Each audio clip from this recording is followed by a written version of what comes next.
परमात्मा स्वयं आकर के हमें ज्ञान कराते हैं और हमें याद दिलाते हैं, आप जिस लोक में रह रहे हो ये लोक ठीक नहीं। परमात्मा के पास सभी दुखी प्राणी आया करते थे कबीर बंदी छोड़ के पास, और वो ये कहा करते थे कि हम पर संकट बहुत है गुरुदेव, हम महादुखी हैं। तो परमात्मा कहा करते, बच्चों ये काल का लोक है और यहां पर 21 ब्रह्मांड तक आग लगी हुई है राग द्वेष की, बेईमाना और काम क्रोध मोह लोभ अहंकार की आग में सभी जल रहे हैं। यहां कोई प्राणी सुखी नहीं है। आप ये मानते हो कि मैं रोग मुक्त हो जाऊंगा तो मैं सुखी हो जाऊंगा। जो निरोग हैं उनसे मिलिए जाकर के, उनको ना जाने कितनी और टेंशन पाएंगी जिनको आप सुखी मानते हो, क्योंकि जो निर्धन है वो सोचता है कि ये पैसे वाले सेठ साहूकार ये सुखी होंगे। जहां माया का समावेश है पुण्यात्माओं, स्वप्न में सुख नहीं हो सकता। यह भूल है प्राणी का, क्योंकि जब तक हम उस आग में नहीं गिरते तब तक हमें ऐसे लगता है शीतल होगी। और सेठ ये सोचते हैं कि राजा लोग सुखी होंगे, हमें सुख नाम की वस्तु नहीं। क्योंकि सेठ वैसे नहीं बनता, उसने कोई तिगड़मबाजी करनी ही पड़ती है। उसके पास 20-30 लाख रुपए हैं तो 50 लाख रुपए का काम उसने आगे फिर से ऑन लोन ऋण लेकर शुरू करना पड़ेगा, तभी वो सेठ होने की सोचेगा। और वो 50 लाख का लोन ले लिया, बिजनेस ठीक चला नहीं, अब 20 लाख वो गए और 30 लाख 50 लाख का लोन गया। वो सेठ उस टेंशन के अंदर अपना जीवन व्यतीत कर रहा होता है। फिर सोचता है अब दूसरा बिजनेस करता हूं। आम व्यक्ति को लगता है बड़ा सेठ है, बड़े बिजनेस चल रहे हैं, पर सपने में शीतलता उस प्राणी को नहीं है। सेठ साहूकार यानी धनी व्यक्ति समझते हैं राजा लोग सुखी होंगे। एक घर का सदस्य, छोटे से घर का जिसमें 5-4 सदस्य होते हैं, एक घर का मुखिया जिसमें 5-4 सदस्य होते हैं, वो उनके निर्वाह में, उनकी व्यवस्था में कितना दुखी होता है। किसी की फीस भरनी है, किसी को एडमिशन दिलाना है, किसी के कपड़े लाने हैं, कोई विवाह के योग्य हो गया है, और भी बहुत सी पारिवारिक जो समस्याएं हैं वो सामने अड़ी रहती हैं। और एक राजा एक क्षेत्र का मुखिया होता है, उसको और भी ज्यादा टेंशन रहती है अपनी प्रजा को सुनियोजित रखने की और लॉ एंड ऑर्डर बनाए रखने की। तो स्वप्न में सुखी नहीं होता राजा। ठीक है, वो बकवाद करते हैं, वो लोग थोड़ी सी राहत पाकर घूटी लगा लेते हैं, नाच गाने देख लेते हैं, लेकिन अंदर से वो ज्यों के त्यों जल रहे होते। पृथ्वी के राजा लोग सोचते हैं कि स्वर्ग के देवता सुखी होंगे। इन देवताओं की कथा पढ़कर देखो पुराणों के अंदर, इनमें वही आग जल रही है जो यहाँ के लोगों में है, क्योंकि वो भी एक जीव हैं। जैसे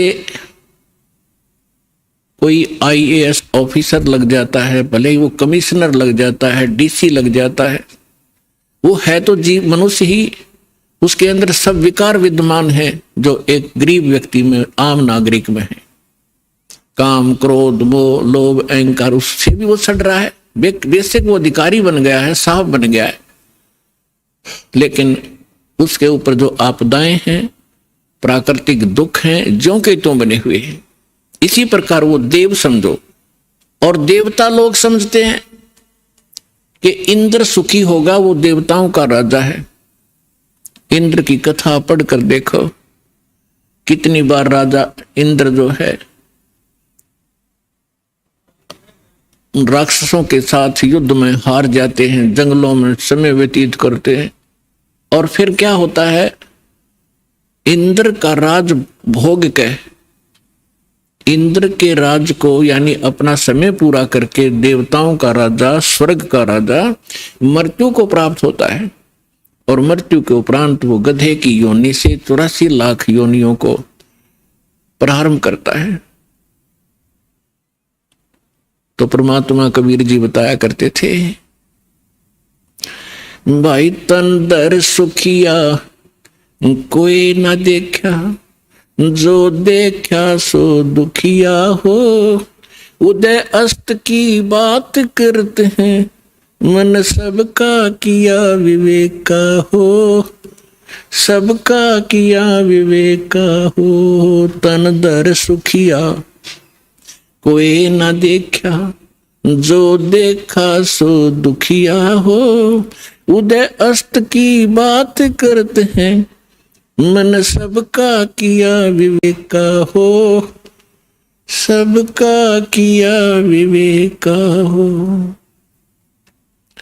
भाई घाटे बाधे सब जग दुखिया, के गृहस्थी बैरागी हो, घाटे बाधे सब जग दुखिया, के गृहस्थी बैरागी हो, सुख देव ने दुख के डर से गर्भ में माया त्यागी हो, गर्भ में माया त्यागी हो। तंदर सुखिया कोई ना देखा, जो देखा सो दुखिया हो, उदय अस्त की बात करते हैं, मन सबका किया विवेक का हो, सबका किया विवेक का हो।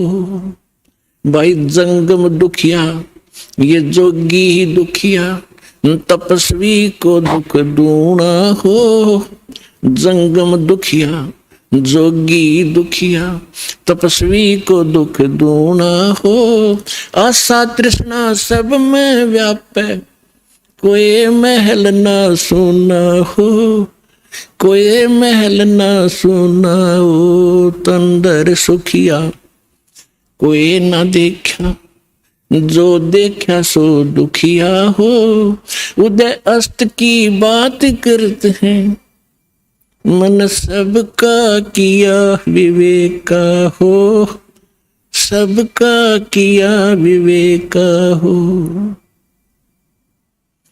भाई साच कहूं तो ये जग न माने, पर झूठ कही ना जाई हो, साच कहूं तो ये जग न माने, पर झूठ कही ना जाई हो, ये ब्रह्मा विष्णु शिव जी दुखिया, जिन ये राह चलाई हो, जिन ये राह चलाई हो। तन दर सुखिया कोई ना देखा, जो देखा सो दुखिया हो, उदय अस्त की बात करते हैं, मन सबका किया विवेक का हो, सबका किया विवेक का हो। भाई सूरपति दुखिया भूपति दुखिया, ये रंग दुखी बपरीती हो, सूरपति दुखिया भूपति दुखिया, रंग दुखी बपरीती हो, कहे कबीर और से भी दुखिया, एक संत सुखी मन जीती हो, संत सुखी मन जीती हो। तंदर सुखिया कोई ना देखा, जो देखा सो दुखिया हो, उदय अस्त की बात करते हैं, मन सबका किया विवेक का हो, सबका किया विवेक का हो।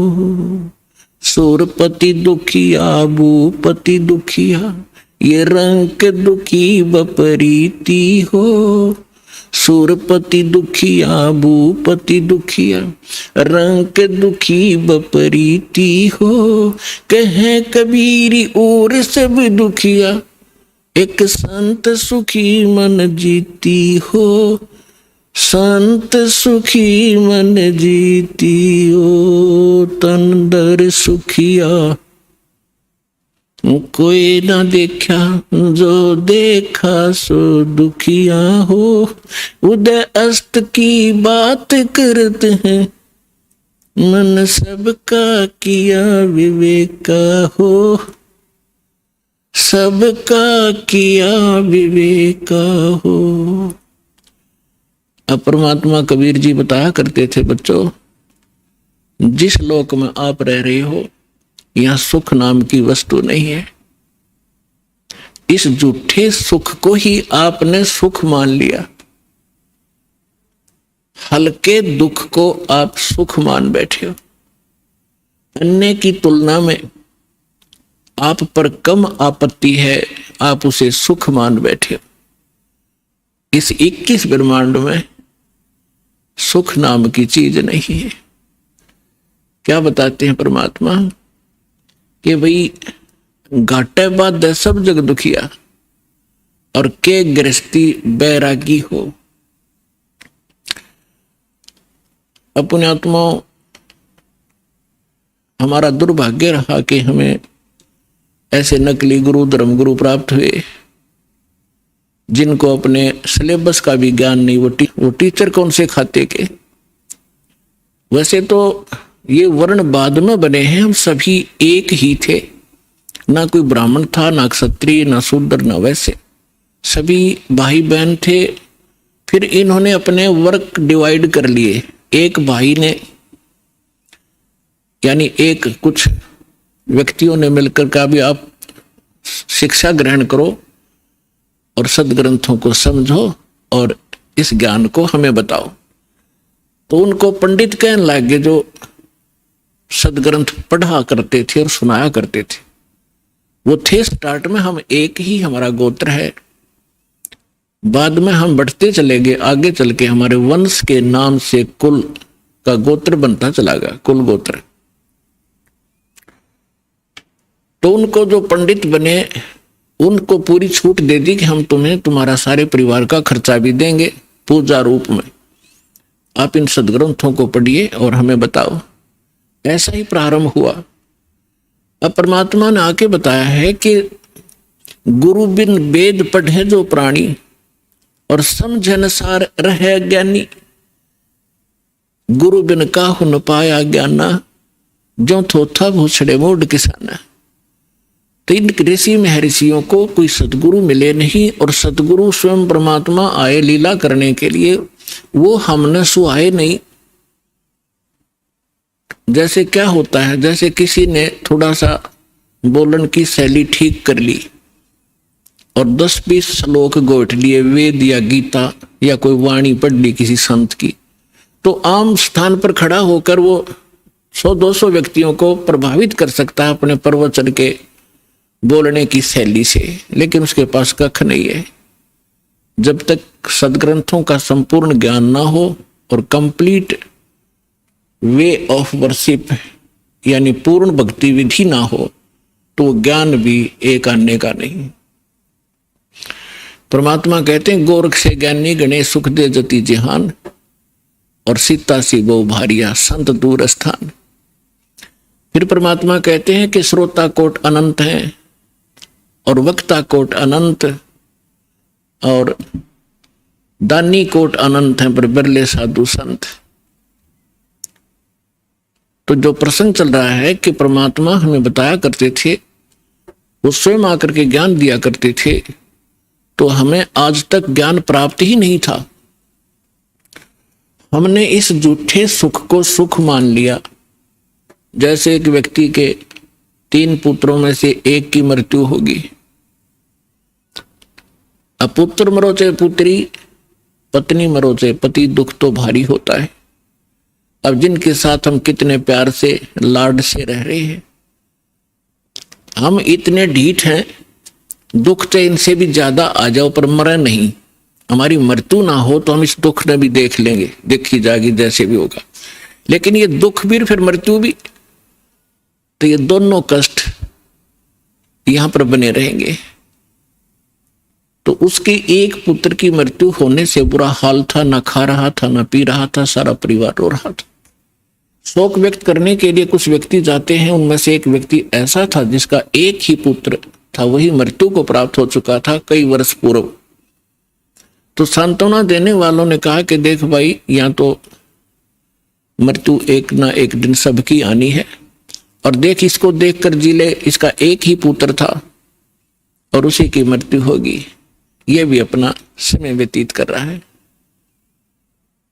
फिर उस व्यक्ति को जिसका पुत्र तीनों में से एक मृत्यु को प्राप्त हुआ था, तो उसको थोड़ा सा सांत्वना हुई, हौसला हुआ, ये सोचकर कि हे भगवान, इससे तो मैं भी सुखी, मेरे दो तो बच गए। फिर वो ठीक हो गया, रोटी खा ली, थोड़ा सा गम दूर हुआ, अब खाक सुख हो गया। क्या पुत्र वापस आ गया वो? तो परमात्मा कहते हैं झूठे सुख को सुख कहे, ये मान रहा मनमोद, ये सकल चबी ना काल का, कुछ मुख में कुछ बोध। और फिर परमात्मा हमें याद दिलाते हैं कि जो सुख सथल है उसका तुम्हें ज्ञान नहीं है, क्योंकि आज तक तुमने वो सूक्ष्म वेद प्राप्त नहीं हुआ। वो सुख स्थान बताने के लिए मैं आया हूं अपने निज लोक ते। परमात्मा कहते हैं अवगत से चल आया, मेरा कोई भेद मर्म नहीं पाया। परमात्मा अपनी महिमा कबीर जी स्वयं बताते हैं कि मैं सतलोक से चलकर आया हूं और मेरी महिमा से कोई परिचित नहीं है। अवगत से चल आया, मेरा कोई भेद मर्म नहीं पाया। अब क्या बताते हैं परमात्मा? एक बार गोरखनाथ जी ने रामानंद जी, स्वामी रामानंद जी आचार्य जी को आध्यात्मिक गोष्ठी के लिए पुकारा, बुलाया, आमंत्रित किया, ललकारा। अब रामानंद जी वैसे तो विद्वान माने जाते थे, गीता वेद घोट रखे थे उसने, कंठस्थ याद थे मंत्र सभी, लेकिन वो सिद्धि नहीं थी उनके पास। और ये नाथ जो होते हैं तपस्वी होते हैं, ये हठ योग करते रहते हैं। हठ योग से कुछ सिद्धियां आ जाती हैं जो इस मानव शरीर की और इस भक्ति के नाशक होती है। आम व्यक्ति ये सोचता है कि इसने बहुत बड़ी उपलब्धि कर रखी है, सिद्धि प्राप्त करके कोई आकाश में उड़ जाता है और कोई किसी को दुआ बद्दुआ देकर दुखी सुखी कर देता है, थोड़ा बहुत अपनी पूंजी तय, फिर स्वयं कंगाल हो जाता है। तो ये सब ड्रामेबाजी थी। तो गोरखनाथ जी ने स्वामी रामानंद जी से कहा कि आइए हमारे साथ गोष्ठी कीजिए। रामानंद जी चिंतित हो गए कि श्रोता विद्वान नहीं है और ये नाथ जी जो आए हैं मेरे साथ गोष्ठी करने के लिए, इनमें सिद्धि होती है। इन सिद्धियों को देखकर जनता उनको विजयी घोषित कर देगी और मेरी बेइज्जती होगी। वो बहुत चिंतित था, चिंतित थे स्वामी जी। उधर से परमेश्वर कबीर जी ने स्वामी रामानंद जी को अपना गुरु धारण कर रखा था, एक मर्यादा मेंटेन रखने के लिए। अपने आत्माओं, आज तक जो यह बात बिगड़ी रही, दो विद्वान आपस में बैठकर चर्चा किया करते थे जिसको शास्त्रार्थ कहते थे, और शास्त्रार्थ वो संस्कृत में बोला करते थे। सभी श्रोता अशिक्षित होते थे, उनको संस्कृत कह भी नहीं आती थी, और जिसकी बोलने की शैली दुरुस्त होती थी और संस्कृत घनी याद होती थी, और वो ज्यादा संस्कृत बोलता ही रहता था तो श्रोता उसको ताली पीट कर और विजयी घोषित कर देते थे। उस नकली के थे तो वह दोनों नकली, पर जो घना नकली था वो सिद्ध हो जाता था कि ये महाविद्वान और मैं ऋषि हो गया। तो इस डर से रामानंद जी चिंतित थे कि श्रोता अशिक्षित है, ये कोई सिद्धि दिखा देगा और सब इसको विजयी घोषित कर देंगे। तो उस समय परमात्मा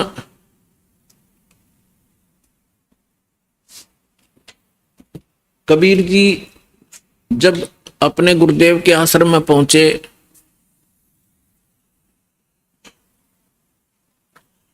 रामानंद जी को चिंतित देखकर पूछा, गुरुदेव चिंता का विषय आपका दास जानना चाहता है। पुण्यात्माओं, जब रामानंद जी के साथ परमात्मा का ऐसा व्यवहार था, यानी परमात्मा होते हुए अपने गुरु के सामने एक सुयोग्य शिष्य की भूमिका किया करते थे। हमारे लिए एक उदाहरण छोड़कर गए थे कि आप जी ने अपने गुरु जी के सामने कैसे रहना चाहिए, और साथ में प्रमाण दिया करते थे कि रामकृष्ण से कौन बड़ा। तुम रामकृष्ण को सुप्रीम पावर मानते हो अज्ञानता से, फिर भी मान कर चलो कि रामकृष्ण से कौन बड़ा। उन्होंने भी गुरु कीन और 3 लोक के वे धनी, गुरु आगे अधीर। तो इस कारण से रामानंद जी ने फिर जब परमात्मा से परिचित हुए, सतलोक सचखंड में मालिक को देखा, तब कहा था, तुम साहेब तुम संत हो, तुम सतगुरु तुम हंस, और राम गरीबदास तेरे रूप बिना और न दूजा अंश। तुम ही परमात्मा हो, साहेब हो, तुम साहेब तुम संत हो। एक संत भी आप ही हो, जो क्वालिटी संत में होनी चाहिए, और परमात्मा तो समर्थ हो ही हो। तुम साहेब तुम संत हो, तुम सतगुरु, सतगुरु माने जो सच्चा ज्ञान, यानी बिल्कुल एक्यूरेट और संपूर्ण अध्यात्म ज्ञान भी आप ही के पास है, किसी के पास नहीं। आप वास्तव में सतगुरु हो, सच्चे सतगुरु हो, सच्चा ज्ञान युक्त हो। और तुम साहेब तुम संत हो, तुम सतगुरु तुम हंस। हंस माने एक नेक आत्मा, एक सुयोग्य शिष्य भी आप ही हो। तो परमात्मा ने कहा, क्या आपका दास चिंता का कारण जान सकता है? तब स्वामी जी के साथ बैठे और भी बहुत से ब्राह्मण ऋषि थे। उन्होंने बताया कि ऐसे कोई नाथ जी आए हैं, उन्होंने स्वामी जी से गोष्ठी करने को कहा है, और नहीं तो जो नहीं गोष्ठी के लिए आएगा तो हार मान ली जाएगी। और दूसरी कंडीशन ये रखी है कि जो हार जाएगा वो जीतने वाले का सह अनुयायी शिष्य बनेगा। तब स्वामी जी ने कहा कि हे भगवान, वो नाथ सिद्धि युक्त है, वो सिद्धि का ड्रामा दिखाएगा, जनता उसकी वाह वाह कर देगी और हमारा मिशन फेल होगा। मुझे चिंता ये खा रही है। तब परमेश्वर ने कहा, स्वामी जी हार जीत की चिंता संत नहीं किया करते, और हमने सामना करना चाहिए, हमें चलना चाहिए। आपका दास भी तो आपके साथ है। रामानंद जी को पता था, क्योंकि वो देख चुके थे उसकी परमात्मा की महिमा को। तब थोड़ा ढाढ़स बंधा और उसकी चुनौती स्वीकार की। अब वहां जहां निश्चित समय और स्थान था वहां पहुंच गए। नाथ जी को आसन दे रखा अलग से, ऊंचा तख्त पर, जमीन पर अलग से आसन बिछा रखा। अच्छा, उधर से रामानंद जी का एक तख्त सा लगाकर वहां आसन लगा दिया। और स्वामी परमेश्वर कबीर जी एक सुयोग्य शिष्य की तरह स्वामी रामानंद जी के चरणों में जमीन पर बैठ गए। और सामने वो नाथ जी, कबीर साहब तो भगवान थे, अंतर्यामी थे, उन्होंने देख लिया गोरखनाथ धक्के खाने आया है। क्योंकि ये कुछ ऐसे साधक होते हैं जो पूर्व जन्मों के संस्कारी होते, और एक पूरे जीवन में उस भक्ति का अपना नाश भी कर जाते हैं। बहुत सी पूंजी लुटा जाते हैं, किसी को चमत्कार दिखाकर, किसी को हानि पहुंचाकर, और किसी को छोटा मोटा लाभ पहुंचाकर, फिर भी उनमें कुछ भक्ति शेष रह जाती है, जिस कारण से वो पितृलोक को प्राप्त हो जाते हैं। और पितृलोक में गए हुए ये एक सुप्रीम भूत होते हैं पितर, और वो कभी भी यहां आके प्रकट होकर के दिख जाते हैं। स्वर्ग के देवता भी यहां आ सकते हैं और वापस जा सकते हैं, लेकिन जन्म मृत्यु उनका कभी समाप्त नहीं हो सकता। तो गोरखनाथ जी ने देखा कि वहां वैष्णव पंथ का ज्यादा प्रचार कर रहे हैं स्वामी रामानंद जी, और नाथ पंथ सिकुड़ता जा रहा है, घटता जा रहा है। अब ये राग द्वेष ऊपर तक घर कर गया, वहां तक इनको यहां से जाने के बाद भी ये दुखी रहते हैं अपने मैं मेरी के कारण। तो जिस कारण से उसने रामानंद जी को पराजित करने के लिए स्वयं आना पड़ा। हालांकि गोरखनाथ जी बहुत पहले अपने मानव शरीर का जो एक कर्म था पूरा करके जा चुके थे। तो परमात्मा ने देख लिया कि तो गोरखनाथ है, अपने वो तो जानी जान थे। तब गोरखनाथ जी ने कहा कि आइए रामानंद जी मेरे साथ गोष्ठी कीजिए। तब परमात्मा एक बालक थे छोटे से 10-12 वर्ष की आयु के, कि लीला कर रहे थे। उस समय जब गोरखनाथ जी गोष्ठी करने के लिए आए थे, तब परमात्मा खड़े हुए कबीर जी और कहा कि नाथ जी पहले मेरे से गोष्ठी कीजिए और बाद में मेरे सतगुरु से बात कीजिए। मेरे से निमट ले पहले, फिर करना गुरु जी से बात करना। आप गोरखनाथ जी इस बात से बड़ा दुखी हुआ कि अरे कबीर, तू छोटा सा बालक, तेरी आयु क्या है और तू गोष्ठी करेगा मेरे साथ? पता है मैं कौन हूं? कबीर साहब ने बता दिया कि मुझे मालूम आप कौन हो, आप गोरखनाथ हैं। इस बात से उसको बड़ा झटका लगा कि छोटे से बालक ने मुझे पहचान लिया। फिर गोरखनाथ जी ने कहा कि आपकी आयु क्या है? परमात्मा बोले कि सबसे बड़ा मूर्ख वो है जो मेरी आयु मुझे बालक बता रहा है। गोरखनाथ जी सुन रहे थे, अंदर से दुखी भी खूब हो रहे थे कि ये मुझे मूर्ख भी बताने की चेष्टा कर रहा है। तो क्या बताते हैं?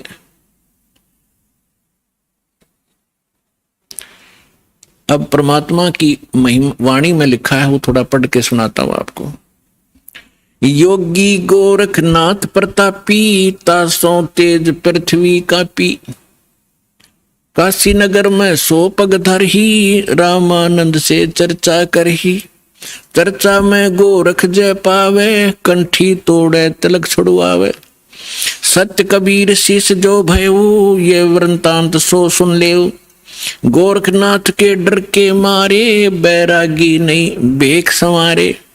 तब कबीर आज्ञा अनुसारा, वैष्णो सकल रूप संवारा। सो सुध गोरखनाथ जो पायो, काशी नगर शीघ्र चल आयो। रामानंद को खबर पठाई, चर्चा करो मेरे संग आई। रामानंद की पहली पौड़ी, सत कबीर बैठे तिस ठोरी। तब कबीर आज्ञा अनुसारा, वैष्णो सकल रूप संवारा। कहे कबीर सुनो गोरखनाथा, चर्चा करो हमारे साथा।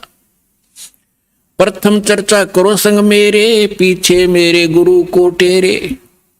बालक रूप कबीर निहारी, तब गोरखनाथ ऐसे वचन उचारी। परमात्मा को बालक रूप में देखकर फिर गोरखनाथ जी ने ये वचन बोले। कब के बहे बैरागी कबीर जी, कब के बहे बैरागी। कि तू छोटा सा बालक और कब से तू बैरागी बन गया? क्योंकि ये वैष्णव परंपरा के जो या नाथ परंपरा के हैं, वैष्णव परंपरा के हैं, या कोई भी एक ग्रुप है इन साधु संतों का, ये अपनी एक पहचान अलग बनाते हैं। जैसे नाथ कई तो कान पड़वा लेते हैं, उनको कनपाड़े नाथ कहते हैं। कई जैसे वैष्णव है वो एक कंठी रखते हैं, एक तुलसी के मनिये की, एक तुलसी के लकड़ी का मन का, और एक धागे में बांध कर लटका कर रखें, जिससे वैष्णव परंपरा से दीक्षित होने की वो प्रतीक होता है।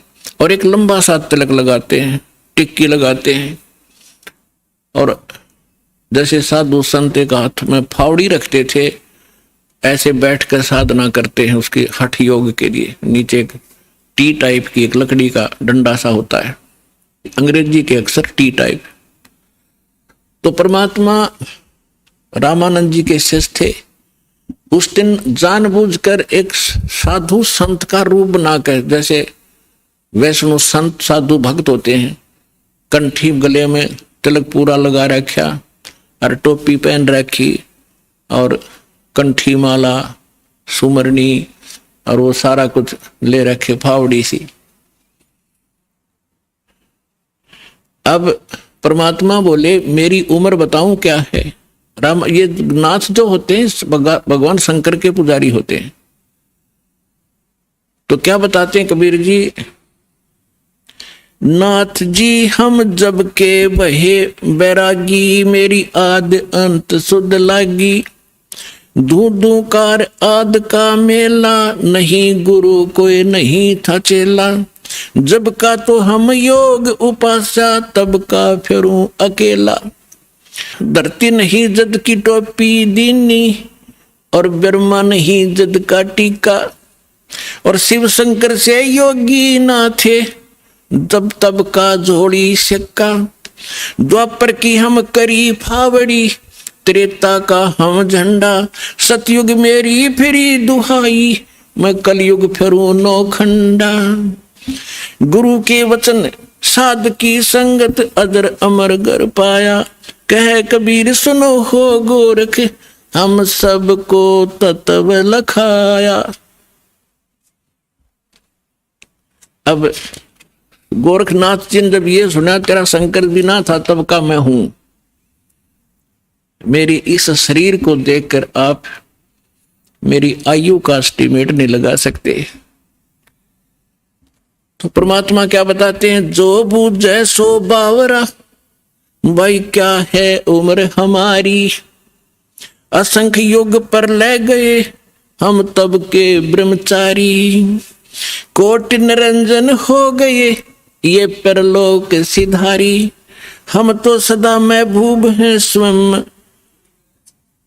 ब्रह्मचारी, अरबों तो ब्रह्मा गए तेरे 49 करोड़ कन्हैया, और 7 कोट तेरे शंभू मर गए, मेरी एक नहीं पलैया। हाय हाय, अब क्या बता रहे हैं परमात्मा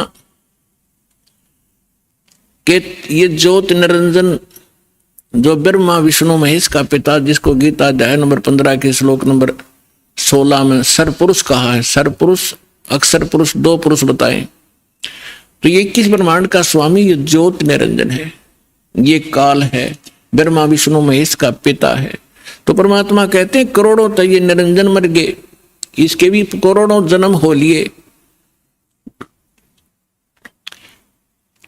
और फिर कहते हैं अरबों तो ब्रह्मा गए, और 49 करोड़ कन्हैया, और 7 करोड़ तेरे शिव शंकर मर गए, मेरी एक नहीं पलैया।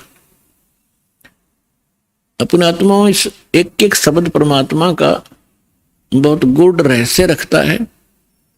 जैसे ब्रह्मा जी की 100 वर्ष की आयु है, उसकी आयु कैसे बनती है, 100 वर्ष कैसे बनते हैं, जैसे सतयुग त्रेता द्वापर कलयुग 4 युग का एक चतुर्युग होता है, इसमें 43,20,000 कुल वर्ष होते हैं अपने मनुष्यों के वर्ष,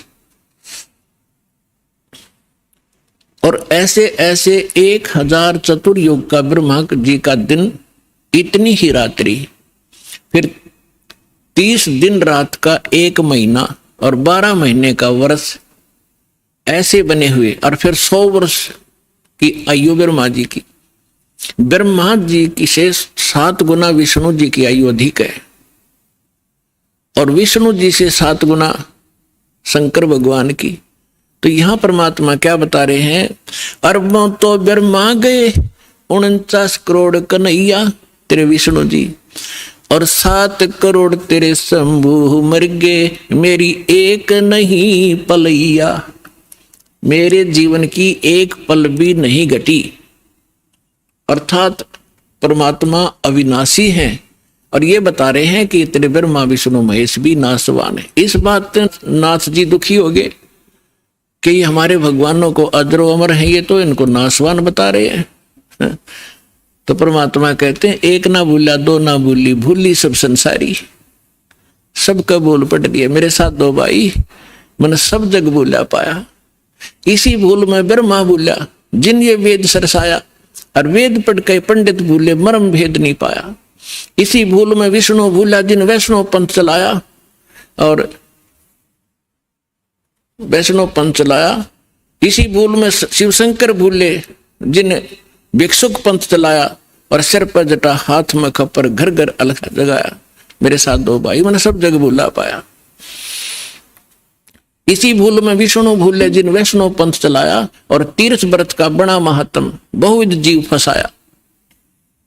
तो यहां गोरखनाथ जी को परमात्मा बता रहे हैं कि अरबों तो ब्रह्मा गए, ये 49 करोड़ कन्हैया, 7 करोड़ तेरे शंभू मर गए, मेरी एक नहीं पलैया। कोटिन नारद हो गए ये मोहम्मद से चारी, देवताओं की गिनती नहीं क्या सृष्टि बिचारी। नहीं बूढ़ा, कहते ना मैं बूढ़ा ना बालक, और ना कोई बाट भिखारी। ना बूढ़ा ना ही बालक, ना कोई भाट भिखारी। कहे कबीर सुनो हो गोरख, ये सुन ले उम्र हमारी। मैं ना बालक हूं, ना मैं वृद्ध हूं, ना कोई भाट भिखारी हूं, और ये मेरी महिमा तेरे को मैंने बता दी, मैं ये हूं। अब गोरखनाथ जी को बड़ा दुख हुआ, इज्जत का नाश हो गया कि छोटा सा बालक और इतना बड़बड़ बोल रहा है। इनके पास एक हल्दी की गांठ थी, उसके पास सिद्धि की। गोरखनाथ जी ने अपने आसन के साथ में त्रिशूल गाड़ रखा था। एक ऊपर 3 एरो से होते हैं, और नीचे से वो एक पाइप सी, नीचे फिर एक नुकीला सा सिरा होता, उसको जमीन में गाड़ के आसन के साथ रखा हुआ था। 6-7 फुट ऊंचा त्रिशूल। गोरखनाथ जी ने कहा कि यदि तू मेरे साथ वार्ता करना चाहता है कबीर जी, तो आइए मेरे समान आसन में आ जाइए। नाथ जी वहां से उठे जमीन से, ऐसे आसन पद्म लगाकर बैठे थे। आसन पद्म लगाए लगाए ऊपर उठ गए और त्रिशूल के ऊपर जाकर विराजमान हो गए। हाँ, ये देखिएगा, ये त्रिशूल पर बैठे हैं। फिर परमात्मा ने क्या लीला की कि कबीर जी ने कहा कि गोरखनाथ जी, आपकी और हमारी बात ज्ञान चर्चा की थी, गोष्ठीकरण की थी। ये बाजीगर वाला काम हम नहीं जानते, और ना ये पसंद है, ना ये दातम मार्ग में इसकी कोई वैल्यू है। आप नीचे बैठ के और चर्चा करता कि जनता को पता चले सच्चाई का। तो गोरखनाथ जी कहते हैं तुम्हारे पास कोई है तो आइए मेरे समान बैठकर चर्चा कीजिए, नहीं तो हार स्वीकार कर लीजिए। अब उनके पास तो एक दाव था यो।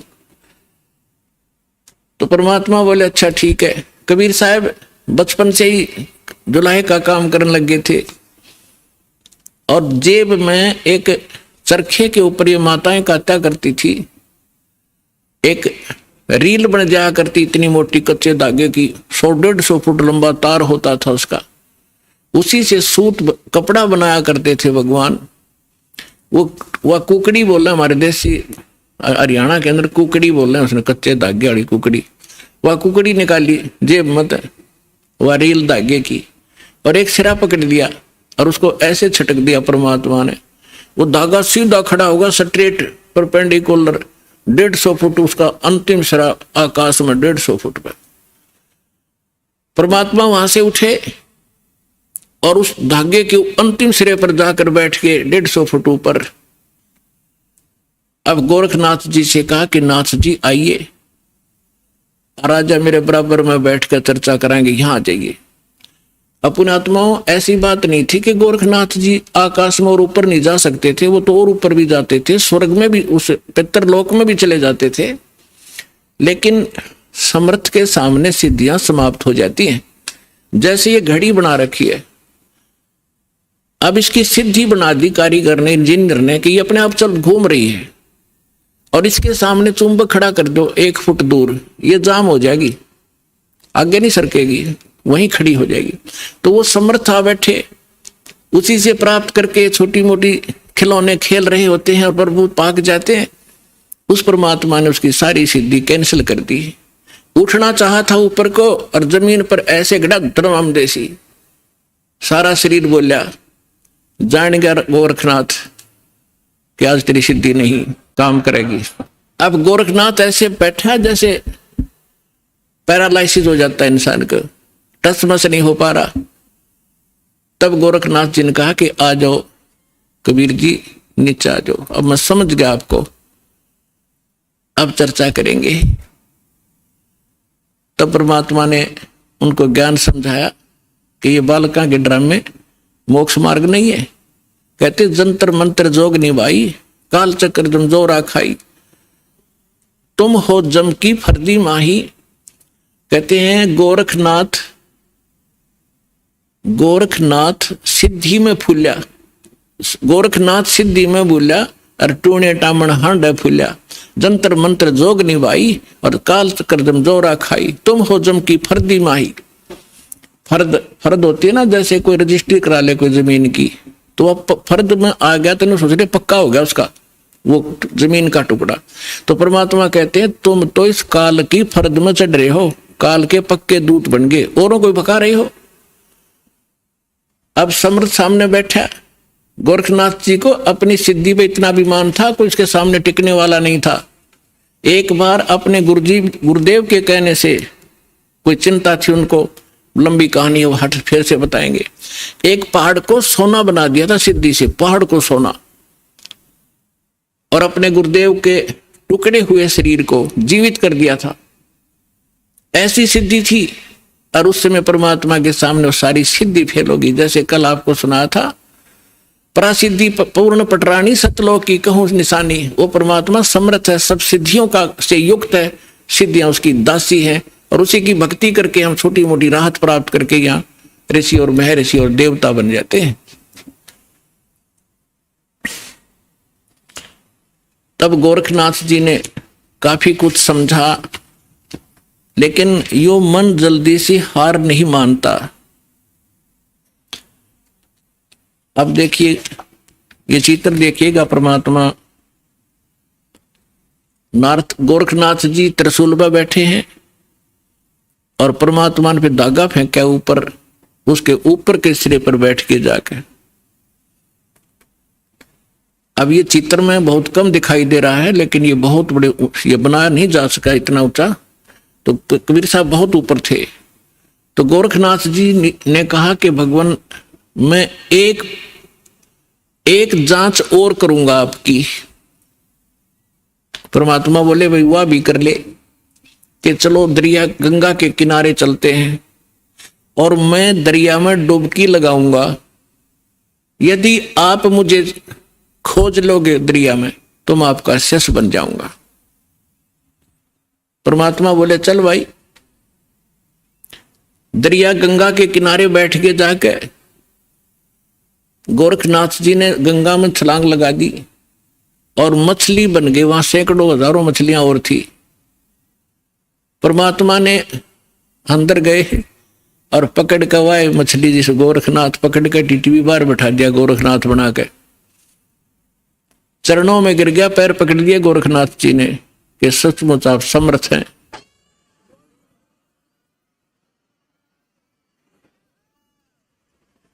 तब गोरखनाथ जी ने कहा, हे परमात्मा आप कौन हो? आपने मेरी सारी फड़क निकाल दी और मैं अपने कर्म बिगाड़ रहा था, आपने मुझे बचा लिया।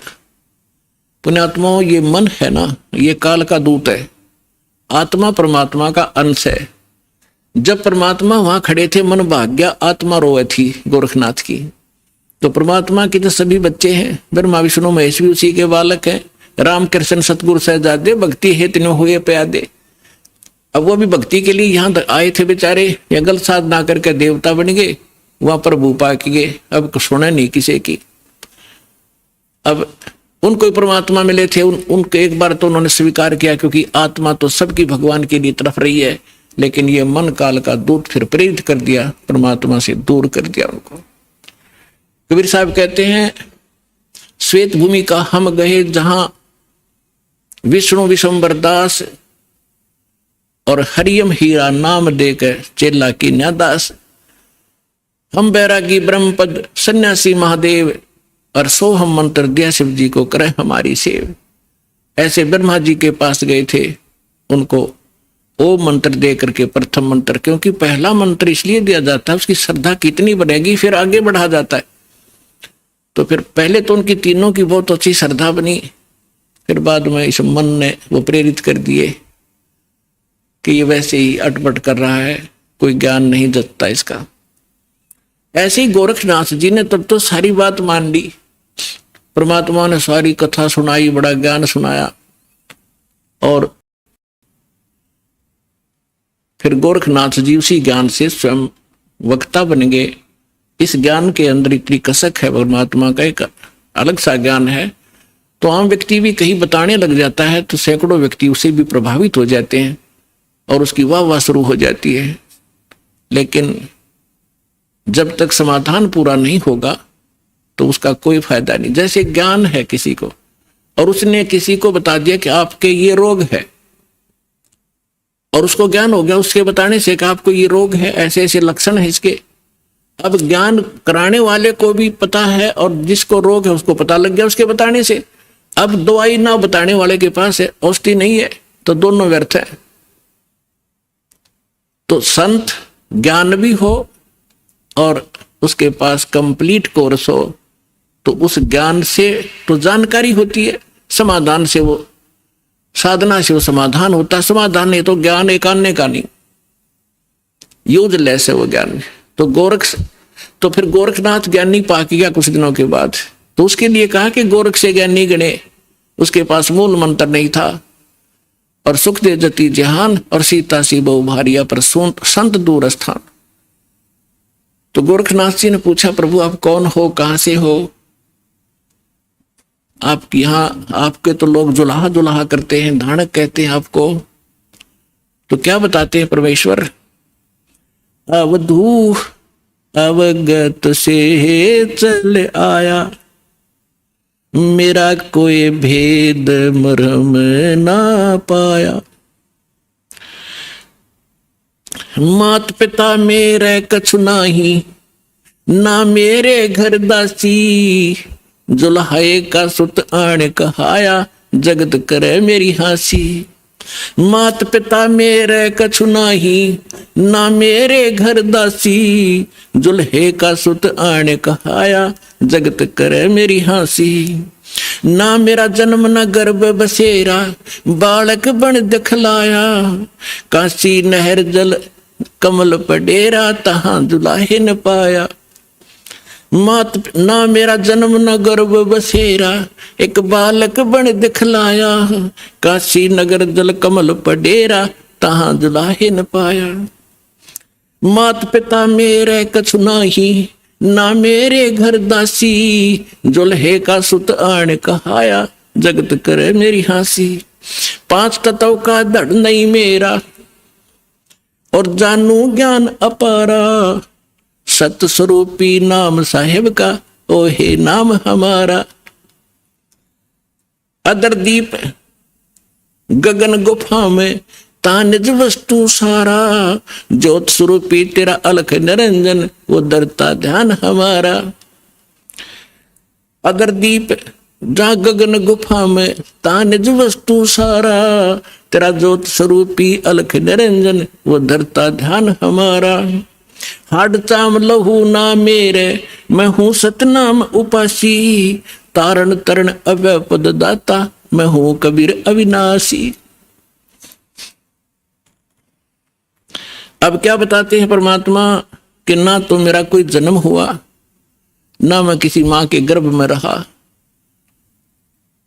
मैं स्वयं ही अपने सतलोक से चल कर आकर के एक बालक रूप धारण करके कमल के फूल पर, तालाब में, सरोवर में विद्यमान हुआ। वहां से मुझे एक दुल्हा लेकर यहाँ आए, जिस कारण से मैं दुल्हा कहा। मात पिता मेरा कुछ नाही, अन्ना मेरे गरदासी, मैंने कोई पत्नी स्वीकार नहीं की। और दुल्हे का सुख आण कहा, जगत करे मेरी आसी। फिर क्या बताते हैं कि 5 तत्वों का धड़ नहीं मेरा, यह शरीर तुम्हारे जैसा नहीं है मेरा। और जानू ज्ञान अपारा, तेरा ज्योत स्वरूपी अलख निरंजन, वह धरता ध्यान हमारा। हाड चाम लहू ना मेरे, हूं सतनाम उपासी। और तारण तरण अभय पद दाता, मैं हूं कबीर अविनाशी।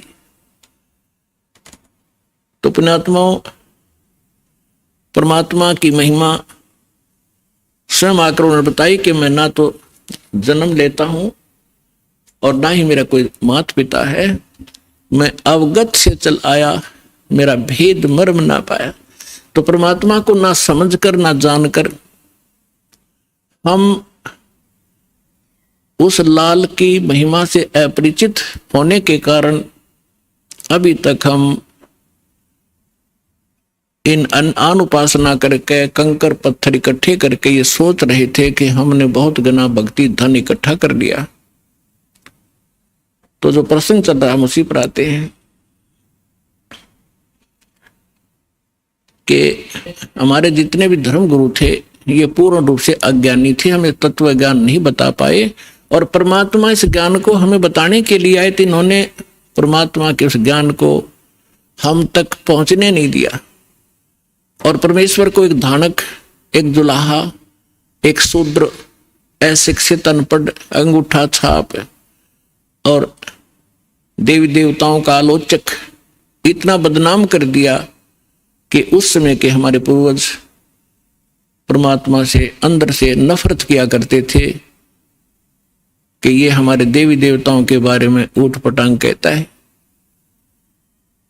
तो परमात्मा कहते हैं, सच कहूं तो जग ना माने, पर झूठ कही ना जाई हो।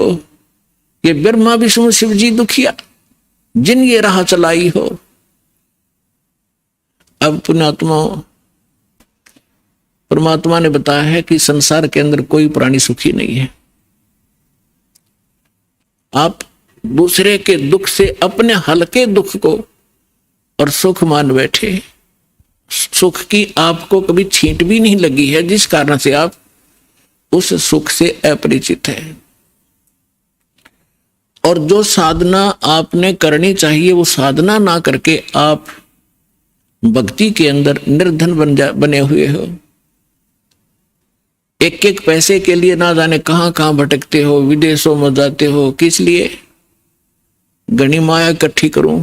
और क्या करोगे उस माया का? कोठी बनाऊंगा, कार लूंगा, लड़के लड़की का ब्याह करूंगा, लाखों रुपये खर्चा करूंगा।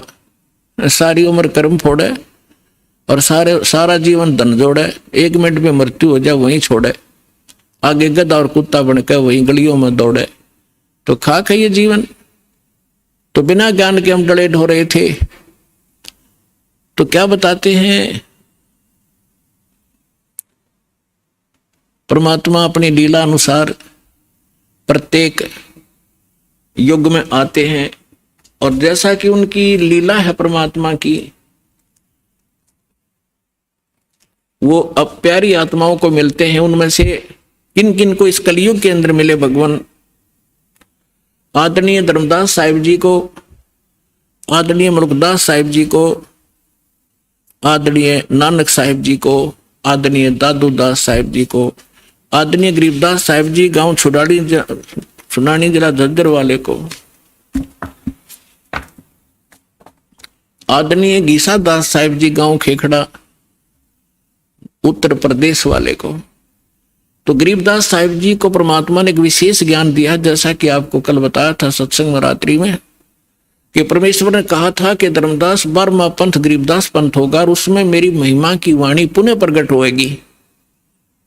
और उस गरीबदास का पंथ जब चलेगा उसी पंथ में आगे चल के हम आएंगे।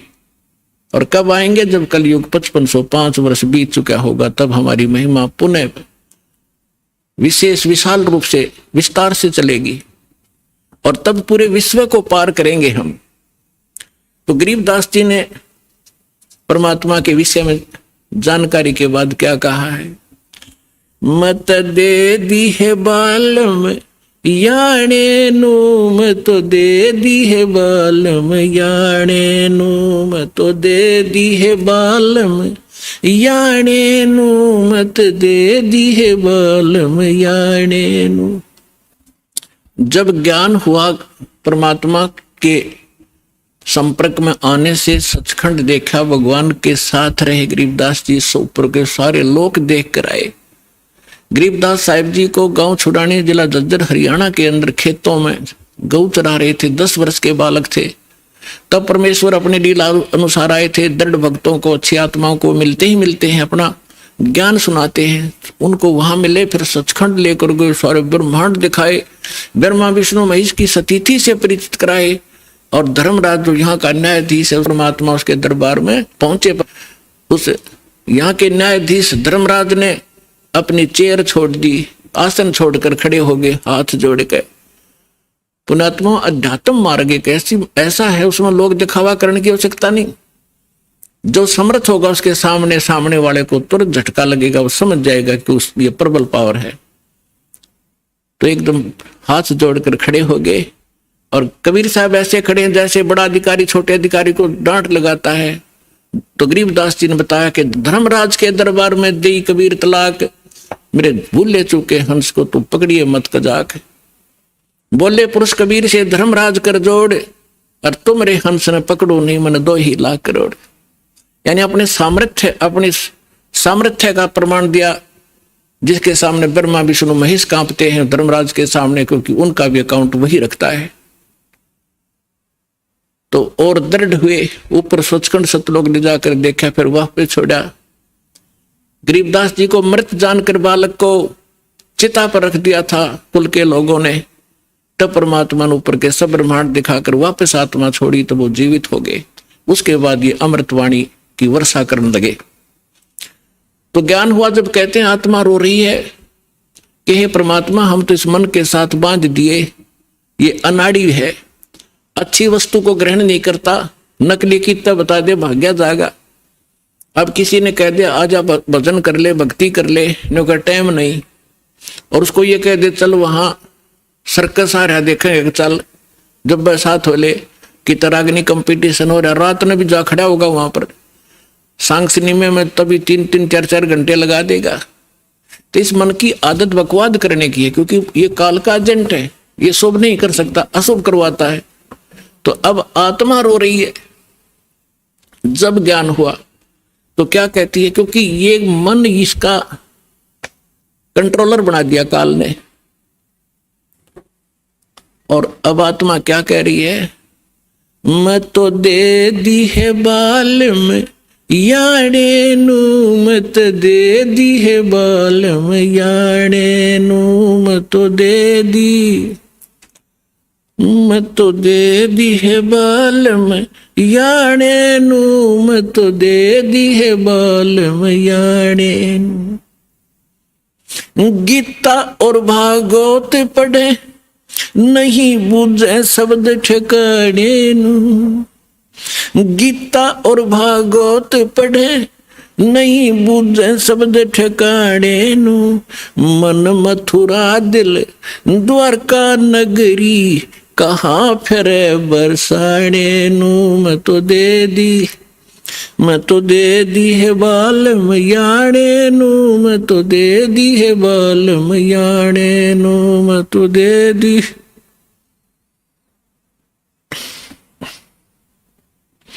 जब फुरमान धनी का आवे को राखे घर जाने नू, जब फुरमान धनी का आवे को राखे घर जाने नू, जा सतगुरु का शरणा लीजे जो मेटे जम तलबाने नू, जा सतगुरु का शरणा लीजे जो मेटे जम तलबाने नू, मैं तो दे दी, मैं तो दे दी है बालम याणे नू, मैं तो दे दी है बालम याणे। उत्तर दक्षिण पूर्व पश्चिम फिरदा दाने दाने नू, उत्तर दक्षिण पूरब पश्चिम फिरदा दाने दाने नू, सर्व कला सतगुरु साहेब की हरि आणे नू, सर्व कला सतगुरु साहेब की हरि आणे नू, मैं तो दे दी है बालम याने नू, मैं तो दे दी है बालम याने नू। जम किंकर का राज कठिन है, ये नहीं छोड़ राजा राणे नू, जम किंकर का राज कठिन है, नहीं छोड़ राजा राणे नू, या दुनिया दा जीवन झूठा तुम भूल गए मर जाने नू, या दुनिया दा जीवन झूठा तुम भूल गए मर जाने नू, मैं तो दे दी, मैं तो दे दी है बालम याने नू, मैं तो दे दी है बालम याने नू। शील संतोष विवेक विचारो, ये दूर करो जुल्माने नू, शील संतोष विवेक विचारो, दूर करो जुल्माने नू, ज्ञान दाराज ध्यान दी तुरिया, कोई जाने पान रसाने नू, मैं तो दे दी है बालम याने नू, मैं तो दे दी है बालम याने नू। महल कपाट सतगुरु ने खोले, अमी महारस खाने नू, महल कपाट सतगुरु ने खोले, अमी महारस खाने नू, गरीब दास सुन भंवर उड़ावे, गगन मंडल रम जाने नू, मैं तो दे दी याने नू, मैं तो दे दी है बालम याने। अब क्या बताते हैं आदरणीय गरीबदास साहिब जी परमात्मा से प्राप्त ज्ञान को हमारे लिए कैसे सुना रहे हैं, कैसे बताया उन्होंने। आत्मा कह रही है जब ज्ञान हो गया तो गरीबदास जी कहते हैं मैं तो दे दी बालम याने नू, याना माने बालक, बालक बुद्धि का व्यक्ति, अनजान बिल्कुल छोटी बुद्धि का, जैसे बालक की बुद्धि जिस सत्र की होती है, तो हमारे ऋषि महर्षियों की इस सत्र की बुद्धि थी, क्योंकि ये सब काल के अधीन थे। तो क्या बताते हैं, गीता और भागवत पढ़े ना बूझे शब्द ठिकाने नू, गीता और भागवत पढ़े नहीं बूझे शब्द ठिकाने नो, मन मथुरा दिल द्वारका नगरी, कहाँ फिरे बरसाने नो। अब क्या बताना चाहते हैं कि गीता खूब पढ़े, गीता के मर्मज कवावे, भागवत की कथा 7-7 दिन सुनावे, उस कथा के कहने से मोक्ष होगा, गीता के पढ़कर सुनाने से मोक्ष नहीं होगा। उसके अंदर जो मूल मंत्र लिखा है उसकी साधना करने से मोक्ष होगा।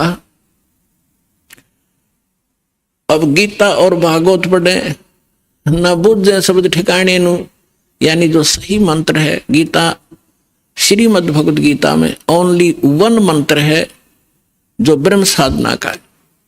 8वें अध्याय के 13वें श्लोक में गीता ज्ञानदाता ये ब्रह्म है, सरपुरुष ये काल है, ज्योति निरंजन 21 ब्रह्मांड का प्रभु ब्रह्मा विष्णु महेश का पिता है, श्री कृष्ण जी के अंदर प्रवेश करके बोल रहा है। इसकी ये ऐसी अटपट करता है, ये कहता है 4थे अध्याय के 5वें और 9 श्लोक में कहता, अर्जुन तेरे और मेरे बहुत जन्म हो चुके हैं, तू नहीं जानता मैं जानता हूं, और मेरे जन्म और कर्म अलौकिक हैं, अद्भुत है।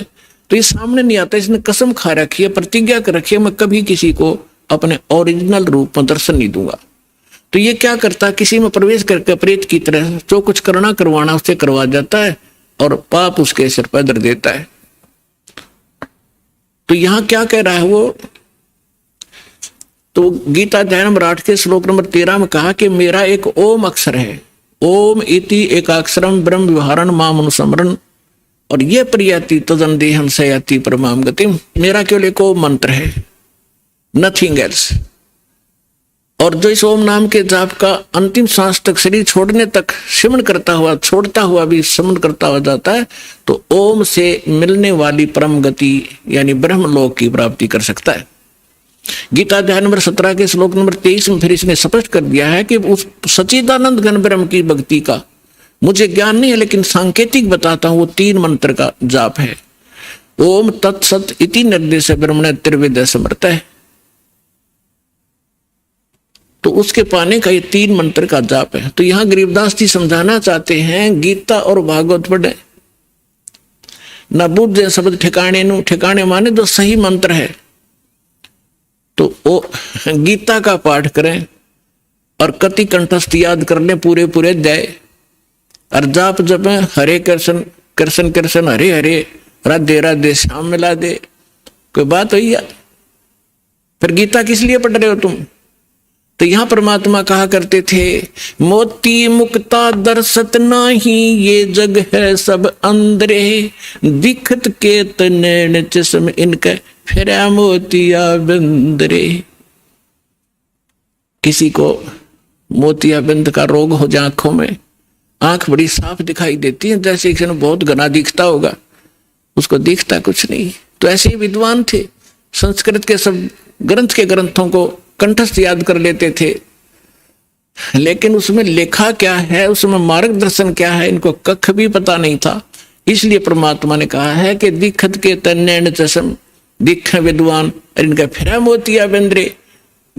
गीता के अंदर क्या लिखा है कि ओम नाम का जाप कर, और कुछ नहीं, बकवास छोड़ दे। 9वें अध्याय के 25वें श्लोक में गीता जी में कहा है कि भूत पूजने वाला भूत बनेगा, और पितर पूजने वाला पितरों को प्राप्त होगा, पितर बन जाएगा।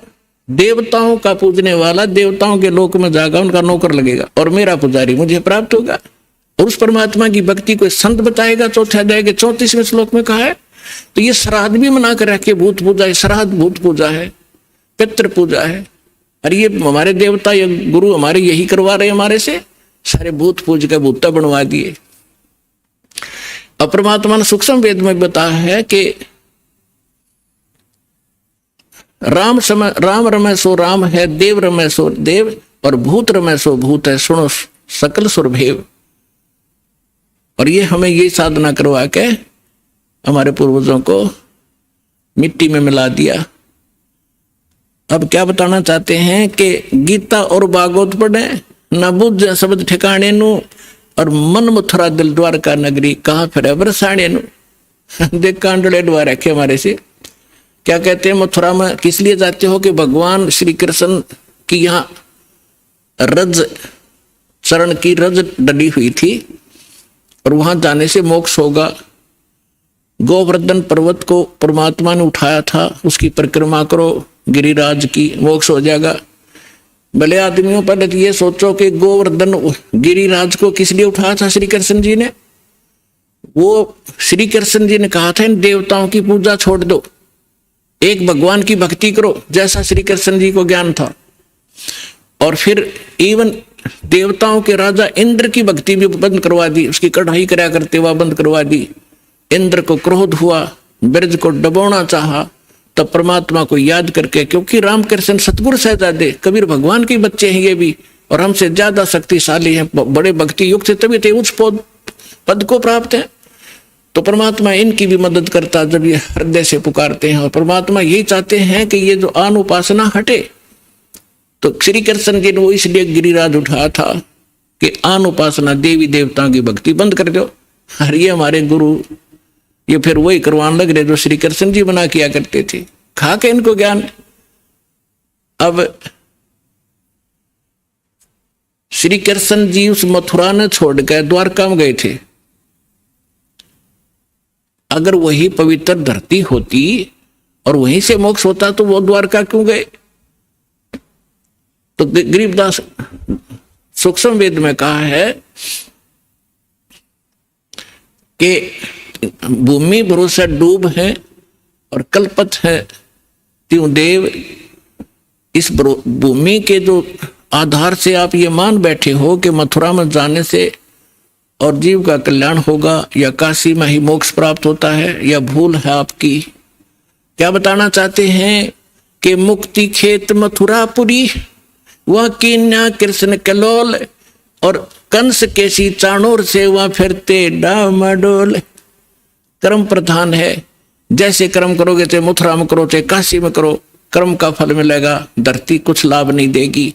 क्या संदेश क्या दिया है यहाँ इस सेंटेंस में, समृतवाणी में, कि यदि आप मथुरा को मोक्ष अक्षेत्र मानते हो, और किस लिए कि वहां श्री कृष्ण जी किलोल किया करते थे, घूमा फिरा करते थे, रास करते थे। उसी मथुरा में कंस था, केसी और चाणूर जैसा न बकलतरो आया, उनकी ब्रैन माटी हुई, उनको नरक स्थान मिला। उन कर्म माड़े किए तो अच्छे कर्म कहीं बैठ के कर लो, सद्भक्ति करो, उसी से लाभ होगा। और फिर क्या डले डुआ रखे हैं कि बरसाना में जाएंगे, बरसाने में नहीं गए तो अधूरी भक्ति रहेगी वहां की। क्यों? क्योंकि राधा जी बरसाने की लड़की थी और श्री कृष्ण जी की प्रेमिका थी। अब वहां के लोग, जो बरसाना के लोग इतने भ्रमित हैं, वो क्या कहते हैं, एक दूसरे को राम राम भी नहीं बोलते। वो क्या कहते हैं, जैसे सुबह सुबह या कभी भी मिलते हैं आपस में, हम कोई राम राम कहता, कोई सत्साई बोलते हैं, तो वो कहते हैं राधे राधे, तो सामने वाला कहेगा अखा बेटा राधे राधे, और राम भी भूल गए, और राधे उस काम की लड़की ने पूजन लाएंगे, देख कहाँ डले डुबा दिए, राधे राधे श्याम मिला दे। वो बरसाना में सिफारिश लुआन जाओ राधे की कि कृष्ण से मिला दे, कृष्ण ने मिलकर के कला टूट जाएगा, वो आप जन्म मृत्यु के अंदर। तो पुण्यात्माओं, इस काल के दूतों ने यो 9 मन सूत उलझा रखा है अज्ञान का। ऋषिदास की ड्यूटी लादी परमात्मा ने साची कहन की। एक बार तो सबको दुख होता है, पर बाद में आनंद बहुत आता है। पुण्यात्माओं, ये अन्य जितने भी ऋषि महर्षि आप देखते हो, संत, ये वही बातें कहते हैं, वही ज्ञान बताते हैं जो जनता को स्वीकार्य है। जैसे आप बहुत से संतों के बारे में सुनते हो, आसाराम जी जैसे क्या कहते हैं, 7-8 मंत्र बता देते हैं, जो तुमने अच्छा लगे वो सुन लो। वो गुरु हैं, कमाल की बात कर दिया। जैसे कि डॉक्टर के पास कोई मरीज जाता है और उसके आगे 7-8 प्रकार के कैप्सूल डाल दे कि उठा ले जो सा तुझे पसंद हो, रोग कट जाएगा। खाक डॉक्टर है वो, डॉक्टर से ये बताएगा ये टेबलेट है, इस समय लेनी है, और ये इसके परहेज हैं, और ऐसे ऐसे वो डॉक्टर होता है। तो इस प्रकार हमारे धर्म गुरुओं ने हमारे इस भक्ति मार्ग का बट्ठा बैठा दिया।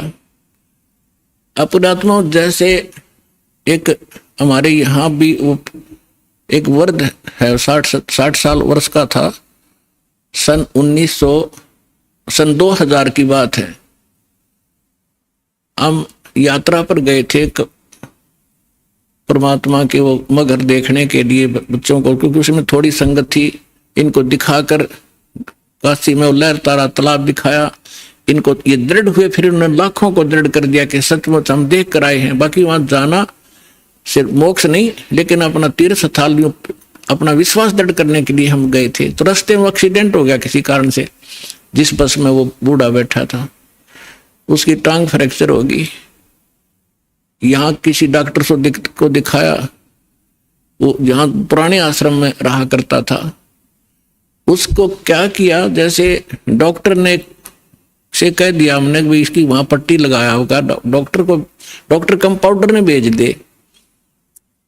और वो बूढ़ा जाते ही नौका, क्योंकि जख्म था उसके ऊपर से जो पट्टी उतार के, और उसके अंदर जो जख्म बना हुआ था उसको जरा सा भी हाथ लावे और वो नौका मर गया। तो कंपाउंडर क्या करे, उसी के ऊपर ऐसे ही थोड़ी सी पट्टी लगावे, दवाई लगा और पट्टी बांध जावे। रोजाना के 20 रुपये ले ले, 5-7 उसके होंगे, 2-4 5-10 डॉक्टर के होंगे उसमें से। तो 1 महीना हो गया, दर्द ज्यों का त्यों चिल्ला हुआ बूढ़ा। तो एक ऐसे ही कोई हमारा उसमें एक सेवक रहता था, उसका मित्र एक डॉक्टर था, वो चला गया। उसने पहले भी देखा था कि बूढ़े का चोट लग गई, कहाँ जी फ्रैक्चर हो गया था। उस दिन 1 हफ्ता 10 दिन के बाद उसने फिर पूछा क्या वृद्ध ठीक हो गया? तो उस भक्त ने बताया जी ठीक अभी हुआ नहीं है। तो उसने कहा चलो मैं देखता हूं। उसने जाकर देखा, वो पट्टी उतारी, उसमें मवाद भरा और इतना बड़ा सूज रहा वो। तो उसने कहा, इसने तो बैठा दिया, भाई कौन ऐसा डॉक्टर, ये तो मवाद निकालने पार पड़ेगी। वो मोटरसाइकिल से उसके स्कूटर अपने घर पे गया, वहां से सारा ट्रीटमेंट का सामान लाया और वो पट्टी पाड़ के और उसका मवाद निकाला। बूढ़ा रोया बुरी तरह, हाय मर गया, हाय मर गया। वो कहने लगा, बाबा जी थोड़ी सी देर मर लेगा फिर ठीक हो जाएगा, ये दर्द 5 मिनट का है, फिर कति सुख हो जाना, टांग कटेगी तेरी। ऐसा जुल्म कर दिया इस नालायक ने। तो पुण्यात्मा उसने करके साफ और लगा के दवाई, पेन किलर दवाई गोली दे दी। तीसरे दिन जख्म भर गया बुढ़े का और 1 हफ्ते में कति चालन ठीक हो गया। तो ये 2 नीम हकीम हैं जो ये कहते हैं कि समाज नाराज हो जाएगा, श्राद्धन मना कर रहे हैं, देव देवता की पूजा मना कर रहे हैं, सारे विरोधी हो जाएंगे, बेशक हो जाओ। ये तो है नीम हकीम जो केवल ने सोचा ये नाराज ना होने चाहिए, चाहे बेशक इनका नाश हो जाओ। अरदास है सर्जन, एक बार दर्द होगा लेकिन सदा का सुख हो जाएगा पूरे मानव समाज को, और इसको करके छोड़ दूंगा।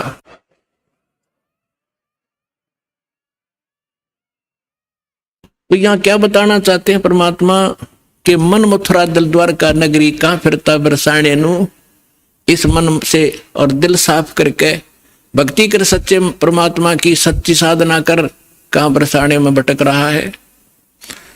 फिर क्या बताते हैं कि जब फरमान धनी का आवे, को राखे घर जाने नु, जा सतगुरु का शरणा लीजे, जो मेटे जम तलबाने नु। मैं तो दे दी है बालम याने नु, मैं तो दे दी है बालम याने।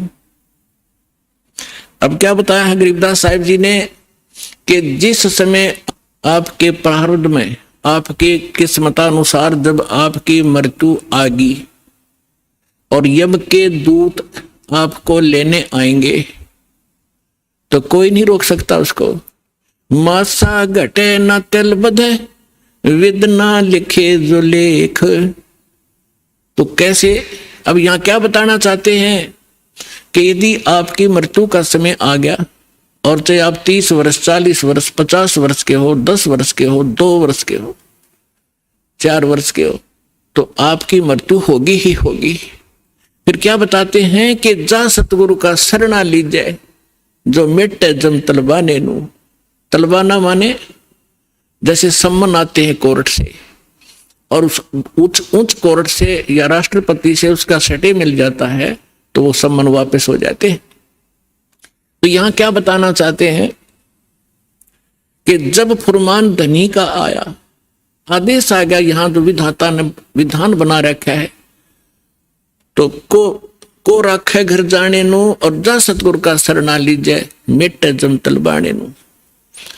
धर्मराज दरबार में देई कबीर तलाक, मेरे भूले चुके हंस को तू पकड़िए मत कजाक।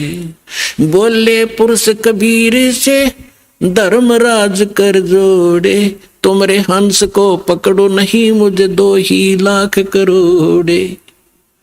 फिर क्या बताते हैं, धर्मराज ने फिर विनती की, प्रभु हे परमेश्वर, यहाँ का एक विधान है इस हमारे लोक का कि जैसा कर्म जिसने किया है वो दोनों भोगने पड़ेंगे, पुण्य भी और पाप भी। तो वो तो मैंने दंड देना पड़ेगा, उसका कोई समाधान बताओ। तो क्या बताते हैं कि कर्मों से तीरथ हैं वो अब जो जपे कबीरे, उनको तो पकड़ना पड़ेगा और जड़नी पड़े जंजीरे। वो तो मेरे बस की बात नहीं, मेरी विधान है परमात्मा। तब परमात्मा कबीर जी ने कहा कि कर्म भ्रम ब्रह्मांड के, मैं पल में कर होने से, जिन हमारी 2 ही दी सो करो हमारे पैसे। कहते हैं ये कर्म भ्रम तुमने यहाँ इनको मिसगाइड करके बुरे जुल्म करवा रहे हो तुम। ये कर्म भ्रम ब्रह्मांड के मैं पद्म कर दूं नेस, इन पर कलम मार दूंगा, इनको खत्म कर दूंगा। और जिन्होंने मेरी दुहाई दी वो करो हमारे पेश, उसका अकाउंट भी मत लेना तू। तो ये ज्ञानदास सुनाता ही रहता है, परमात्मा की अमरवाणी है, कोई डूम बाट के गीत नहीं, उस सच्चे परमेश्वर का बताया हुआ सच्चा विधान है। और ये ज्यों का त्यों है। परमात्मा ने कहा कि जो ये कह दे मेरे पास, तेरे पास आके मैं परमेश्वर कबीर जी का भक्त हूं, उसका अकाउंट भी मत लेना। जो मेरा सत्य साधक हो और किसी गलती से वो तुम ले भी आए हो तो मेरे पास भेज देना, करो हमारे पेश। एक भक्त बता रहा था जी, मैं सपने में रात को सो रहा था और 2 बैंकर से आए और मुझे कहने लगे कि चल तू। मैं उठकर चल पड़ा उनके साथ साथ। और जब पहुंच गए ना, एक बड़ी सी बिल्डिंग दिखाई दी थी, उसके निकट जाकर मैंने पूछा भी कहाँ ले जा रहे हो तुम मुझे? वो कहने लगे हम तुझे धर्मराज के पास ले जाएंगे और वहां तेरा लेखा जोखा होगा, फिर उसके बाद आगे जैसे आदेश होगा तेरा आगे फिर हम उसके बाद बताएंगे। तो कहने लगा तुम यम के दूत हो? हाँ, कहाँ यम के दूत हैं। तो उसको बात याद आ गई कि हमने ज्ञान में सुना है, गुरुजी बताते हैं परमात्मा कबीर जी के भक्त को और यम के दूत नहीं पकड़ सकते। तो मैं उनके साथ झगड़न लग गया गुट्टम गुट्टा कि तुम मुझे नहीं ले जा सकते, छोड़ो। तो काफी देर मेरा उनका झगड़ा हुआ। तो मैंने बताया कि मैं कबीर परमेश्वर की भक्ति करता हूँ, सच्चे सतगुरु की शरण में हूं, तुम कैसे ले जा सकते हो? और नहीं तो पूछ लो तुम्हारे उस जिसके पास मुझे ले जा रहे हो। तो उन्होंने देखा कि बड़ा दृढ़ता से बोल रहा है। उसने कहा, एक ने कहा कि तू यहाँ खड़ा रहे, मैं पता करके आता हूं। कहते वो अंदर गया, उसने मुझे आवाज सुनाई दे। उसने पूछा कि महाराज ऐसे ऐसे, वो कह रहा है कि मैं कबीर जी का शिष्य हूं, भक्त हूं और तो मुझे नहीं ग्रहण कर सकते। धर्मराज से कहा। धर्मराज ने अकाउंट देखा, वो दोबारा खोल कर देखा कि निकम्मे कित ले आई इसने, इसको वापस छोड़ दो फटाफट, मुन्ने भी मरवाओगे तुम। तो तभी वापस आया और कहने लगा अरे छोड़, इसने बला ने ऊपर तो पटक दिया मैं और न्यू आऊं जैसे गोते खाता हुआ, झटके लगता हुआ, और एकदम बॉडी में प्रवेश किया। और जब मैं उठा पसीना पसीना हो रहा, मेरी जाग खुल गई, नींद खुल गई और काफी देर तक मेरा शरीर सुन रहा, मैं हिल डुल नहीं सका, हिल डुल नहीं पाया। यदि मुझे ऐसी स्थिति मेरे शरीर की ना होती तो मैं सपना मानता इसको। तो उस दिन के बाद कह रहा कि और गणा दृढ़ विश्वास हो गया परमात्मा पे। तो यहाँ गरीबदास जी उसी परमात्मा की समर्थता बता रहे हैं कि जब फरमान धनी का आवे को राखे घर जाने नु, कौन बचाओ वहां जाने से? और जा सतगुरु का शरणा लीजे मेट जम तल बाणे नु, मैं तो दे दी बालम याने नु, मैं तो दे दिए बालम याने नु। उत्तर दक्षिण पूरब पश्चिम तो फिरता दाने दाने नु। इस समर्थ की शरण में आने से आपको इतनी बरकत देगा यू भगवान, थोड़े काम में घना सुख, घना फायदा होगा। और आप उल्ट साधना करते हो, गलत साधना कर करके और अपना कर्म बिगाड़ दिए, भक्ति नाश कर ली। जिस साधना से आप कर रहे हो, इससे आपको कोई बेनिफिट होने वाला नहीं है। यहाँ क्या बताते हैं? उत्तर दक्षिण पूरब पश्चिम फिरदा दाने दाने नु, सर्व कला सतगुरु साहेब की हरि आए हरि आने नु।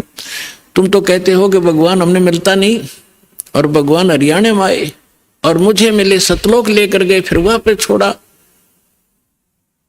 और पुण्यात्माओं आगे फिर गरीबदास जी क्या बताते हैं? मत दे दी है बाल में बैरे नू, मैं तो दे दी है बाल में बैरे नू, मैं तो दे दी बैरे नू मत दे दिए बालम बैरे नू। संसारी दी गल्ला चिने ना बूझे शब्द जो गहरे नू।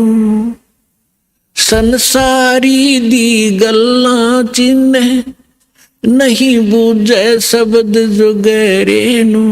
ये मुर्दों से ती प्रीत लगावे न जाने सतगुरु मेरे नू।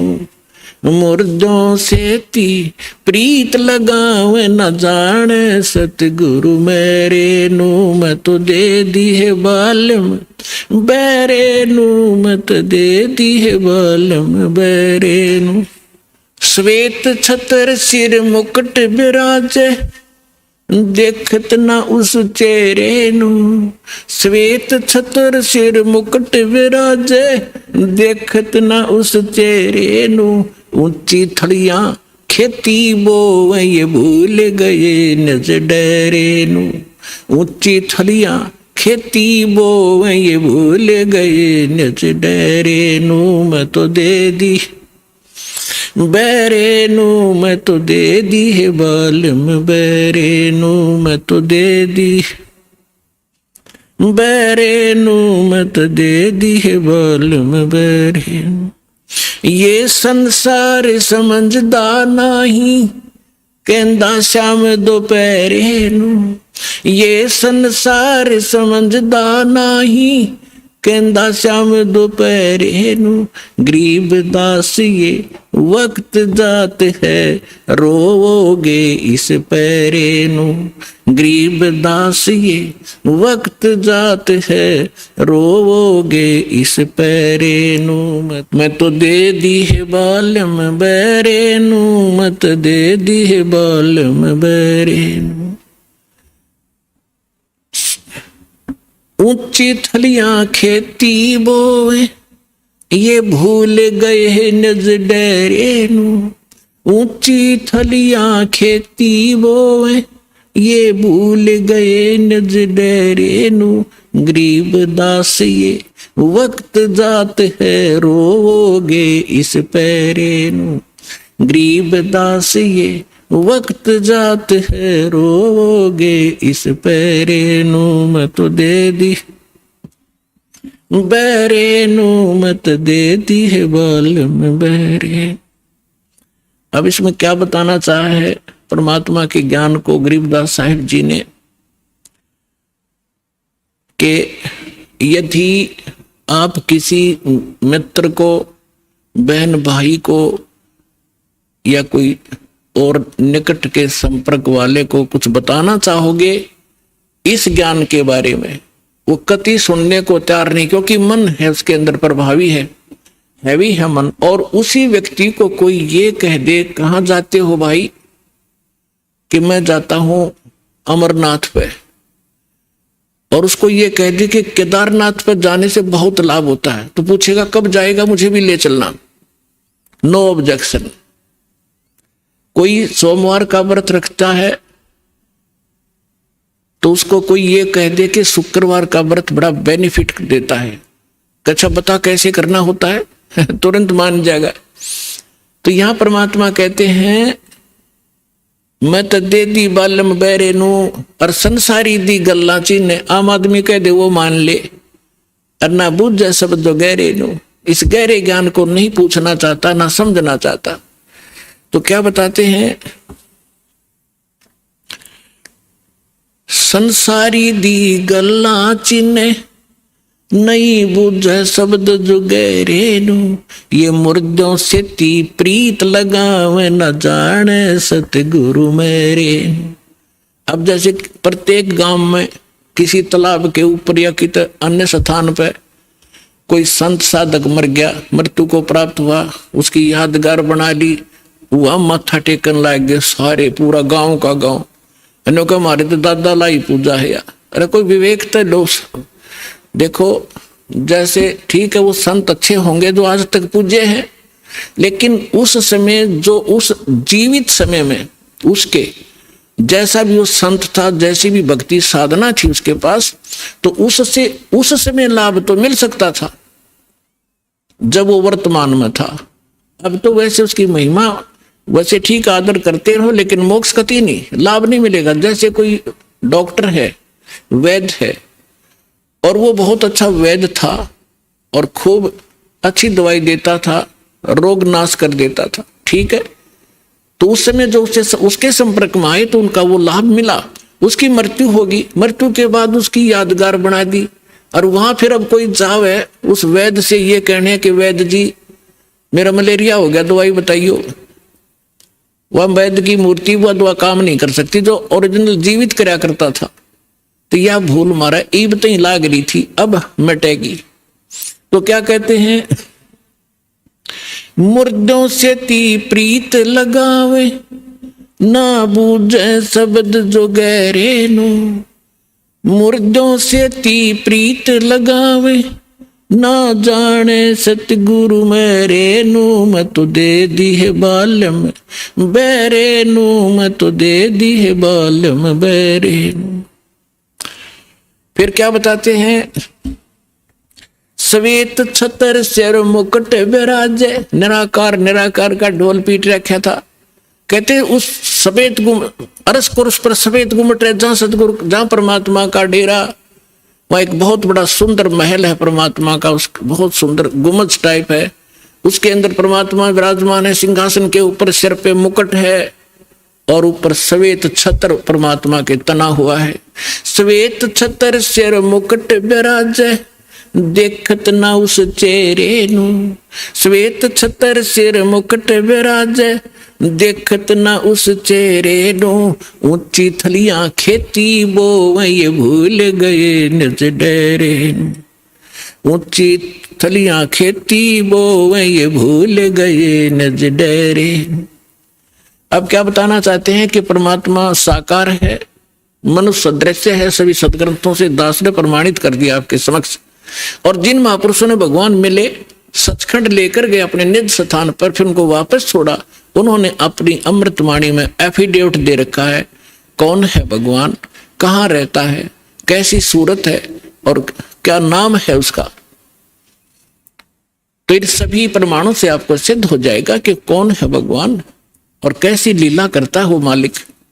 तो यहाँ क्या बताते हैं कि आप जी जो साधना कर रहे हो अन्य देवी देवताओं की, पूर्ण परमात्मा की भक्ति ना करके किसी भी ब्रह्म की, पर सरपुरुष की, अक्षर पुरुष की, ब्रह्मा विष्णु महेश की, या दुर्गा या निरंजन की, तो ये तो ऐसी साधना है जैसे कोई किसान ऊंचे स्थान पर, थली पर, पहले वर्षा पर आधारित थे सभी मानव समाज। और उस समय गरीबदास जी ने भी किसान थे, गरीबदास जी जाट ग्रुप में जाट जाति से थे, और अपने वहां के साथी जो किसान थे उनको भी समझाना था। इसलिए बता रहे हैं कि जो मैं भक्ति बता रहा हूं जिस भगवान की, उसकी साधना ना करके आप अन्य जो साधना कर रहे हो ऐसी है जैसे ऊंची थलियों पर, ऊंचे स्थानों पर बीज बो दिया, खेती कर ली, और जब थोड़ी बहुत वर्षा हुई तो उस थलियों का पानी एक समतल स्थल पर, डहर बोलते थे उसको, डहर, वहां आकर इकट्ठा हो जाता था। और उस स्थान को, डहर के अंदर पानी वर्षा भी और आसपास के ऊंचे क्षेत्र का उसी में आ जाता था।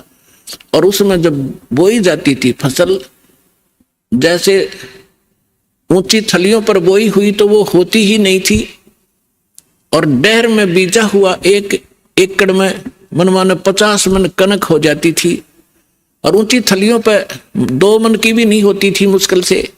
तो क्या बताते हैं गरीबदास साहब जी, एक फॉर एग्जाम्पल बता रहे हैं कि तुम ऊंची थलियां खेती वो भूल गए निज डेरे नो। इस परम पिता परमात्मा सतपुरुष कबीर साहब की भक्ति ना करके आप अन्य देवी देवताओं की भक्ति करके ऐसी लाभ उठा रहे हो जैसे ऊंची थली पर खेती करने वाले किसान को कोई लाभ नहीं होता। और जो डहर में बीज बोता है, प्रयत्न दोनों एक जैसा ही करते हैं, तो उस डहर वाली यानी उपजाऊ जमीन में और समतल जमीन में घना लाभ होता है। तो ये समझाना चाहते हैं कि जो साधना हम बताते हैं वो तो डहर समझो। अब फिर बताते हैं,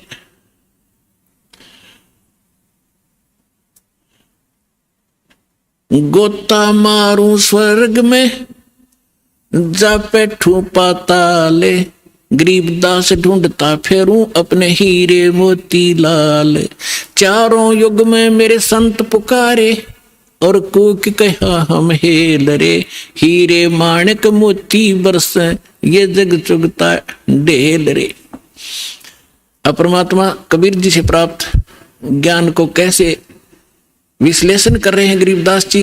कबीर साहब बता रहे हैं कि चारों युगों में मैं आया, अच्छी आत्माओं को मिला, उनको तत्व ज्ञान और यथार्थ स्थान से परिचित करवाया, सतभक्ति से परिचित कराया, और ये चारों युग में संत पुकारे और कूक कहा हम हेल रे, हीरे माणिक मोती बरसे ये जग चुगता ढेल रे।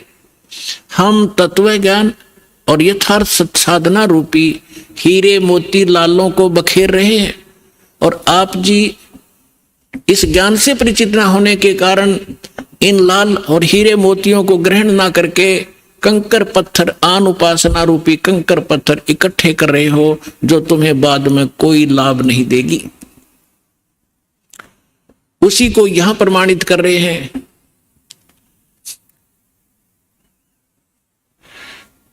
श्वेत छतर सिर मुकुट बिराजे, देखत ना उस चेहरे नु, ऊंची थरियां खेती बोवे ये भूल गए निज डेरे नु।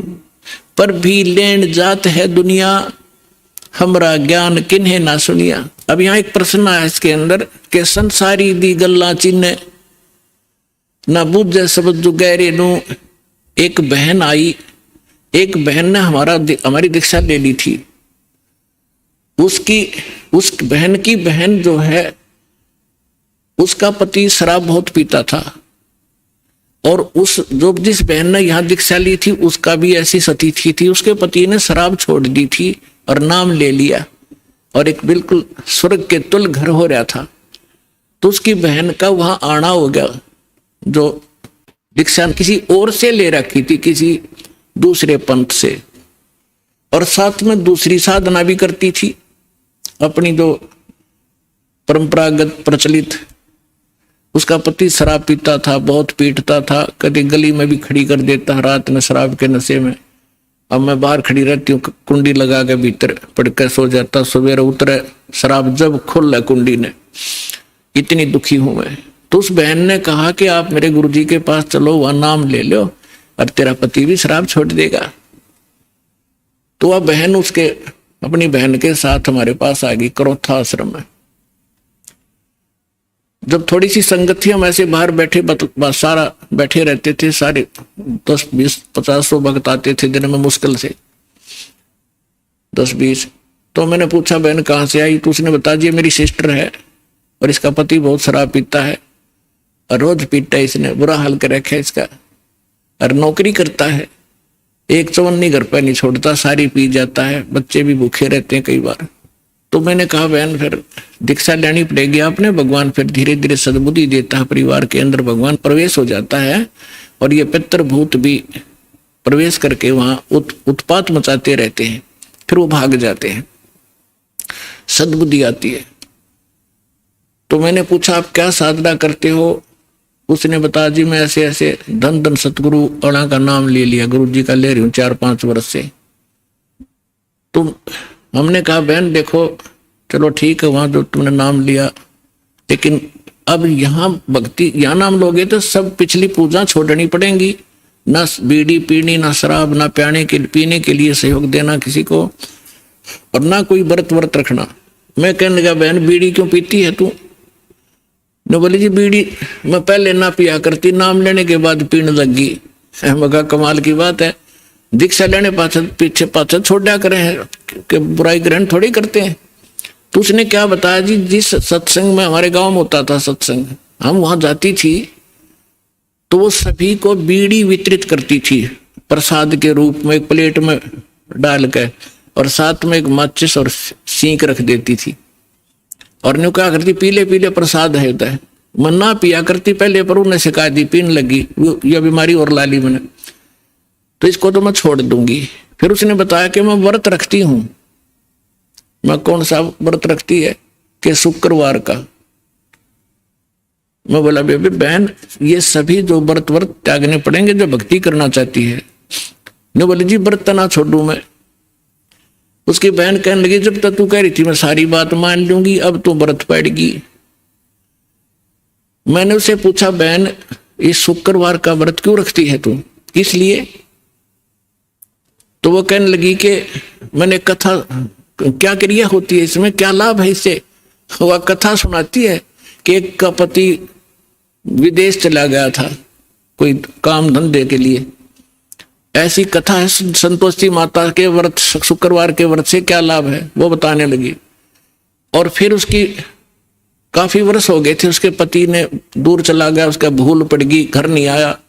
संतोषी माता एक बहन को दिखाई दी उसको, जिसका पति बाहर गया हुआ था दूर देश में, और उसने बताया कि तू मेरे 16 शुक्रवार के व्रत रख ले, तेरा पति घर आ जाएगा। तो उसने 16 शुक्रवार के व्रत रखे और 16वां शुक्रवार का जो व्रत था उसका पति घर आ गया।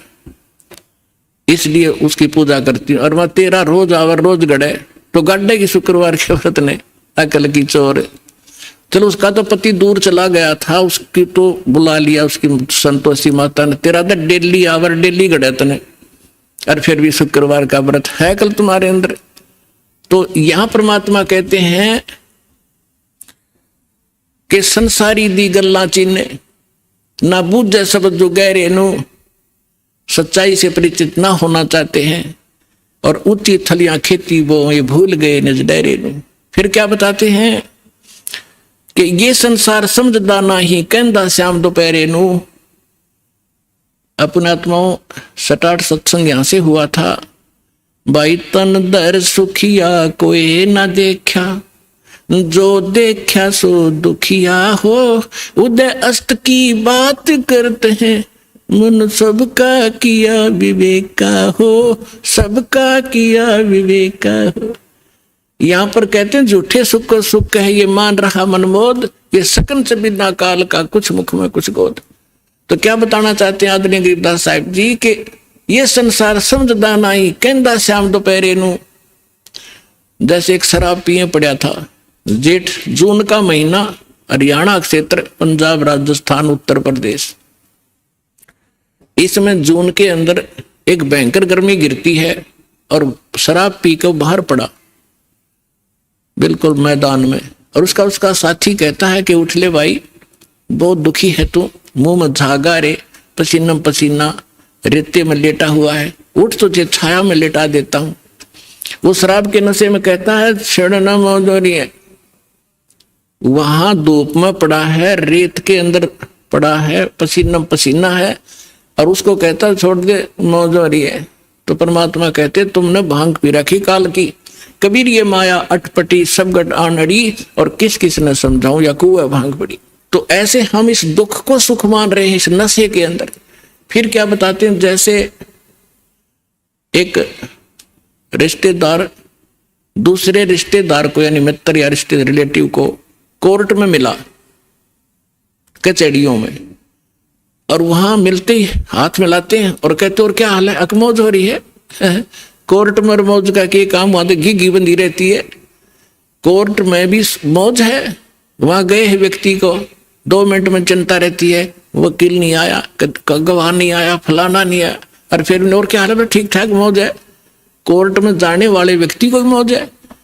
फिर हॉस्पिटल में गया, किसी का कोई बच्चा बीमार था, मित्र आए वहां मिलने के लिए। अब उससे पूछते हैं और ठीक है, अपना लड़का तो बीमार है बाकी मौज हो रही है, लड़का मरने को हो रहा है बाकी ठीक ठाक है।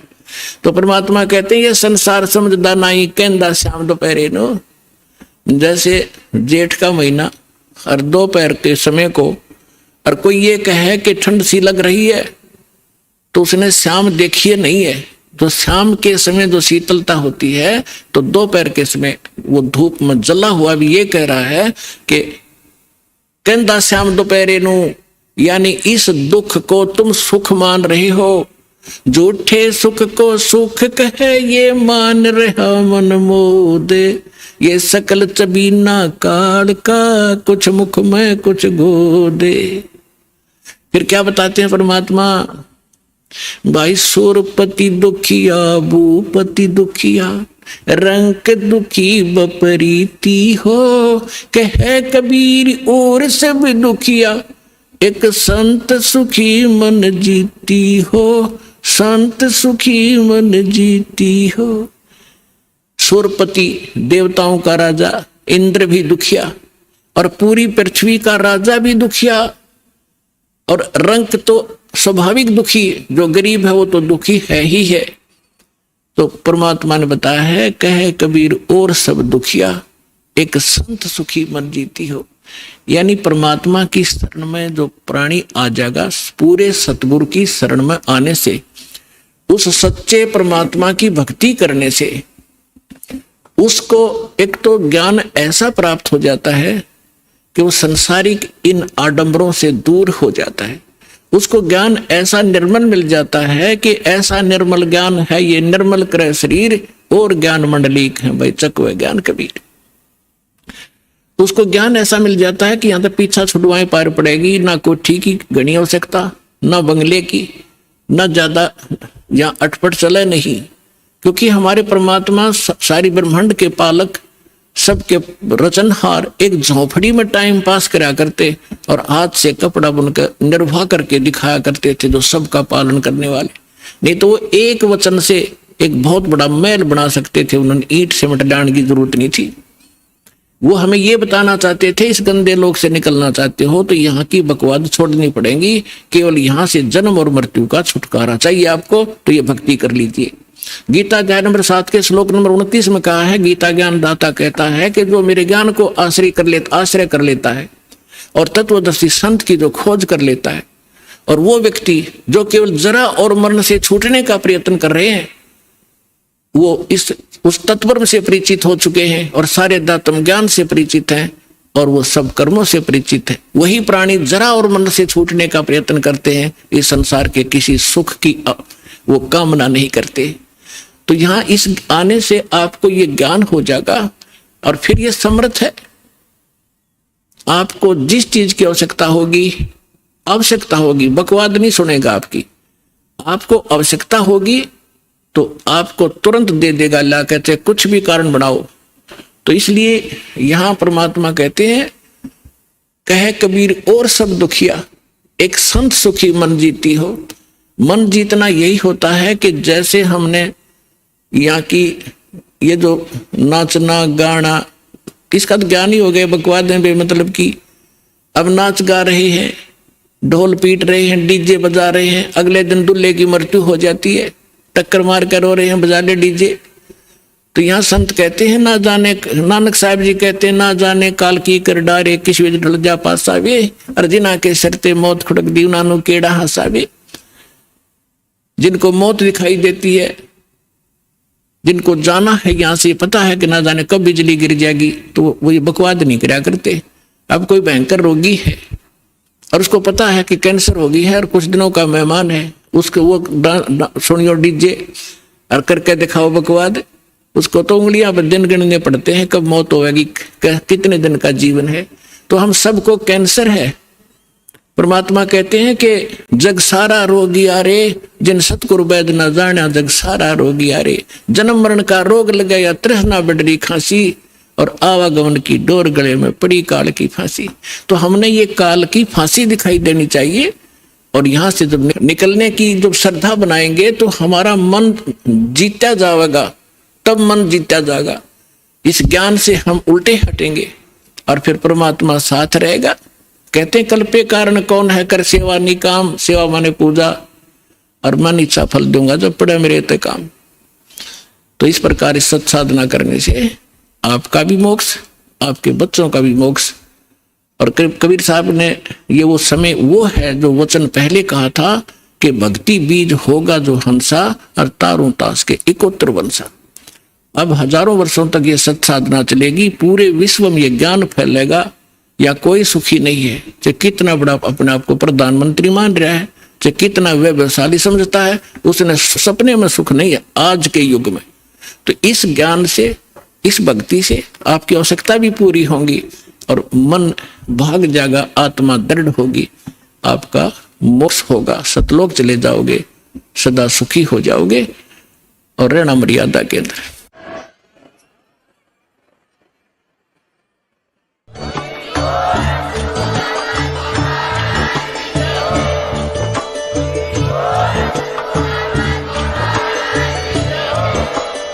आप सुन रहे थे जगत गुरु तत्वदर्शी संत रामपाल जी महाराज जी के मंगल प्रवचन। अधिक जानकारी के लिए विजिट कीजिए हमारी वेबसाइट www.jagatgururampalji.org।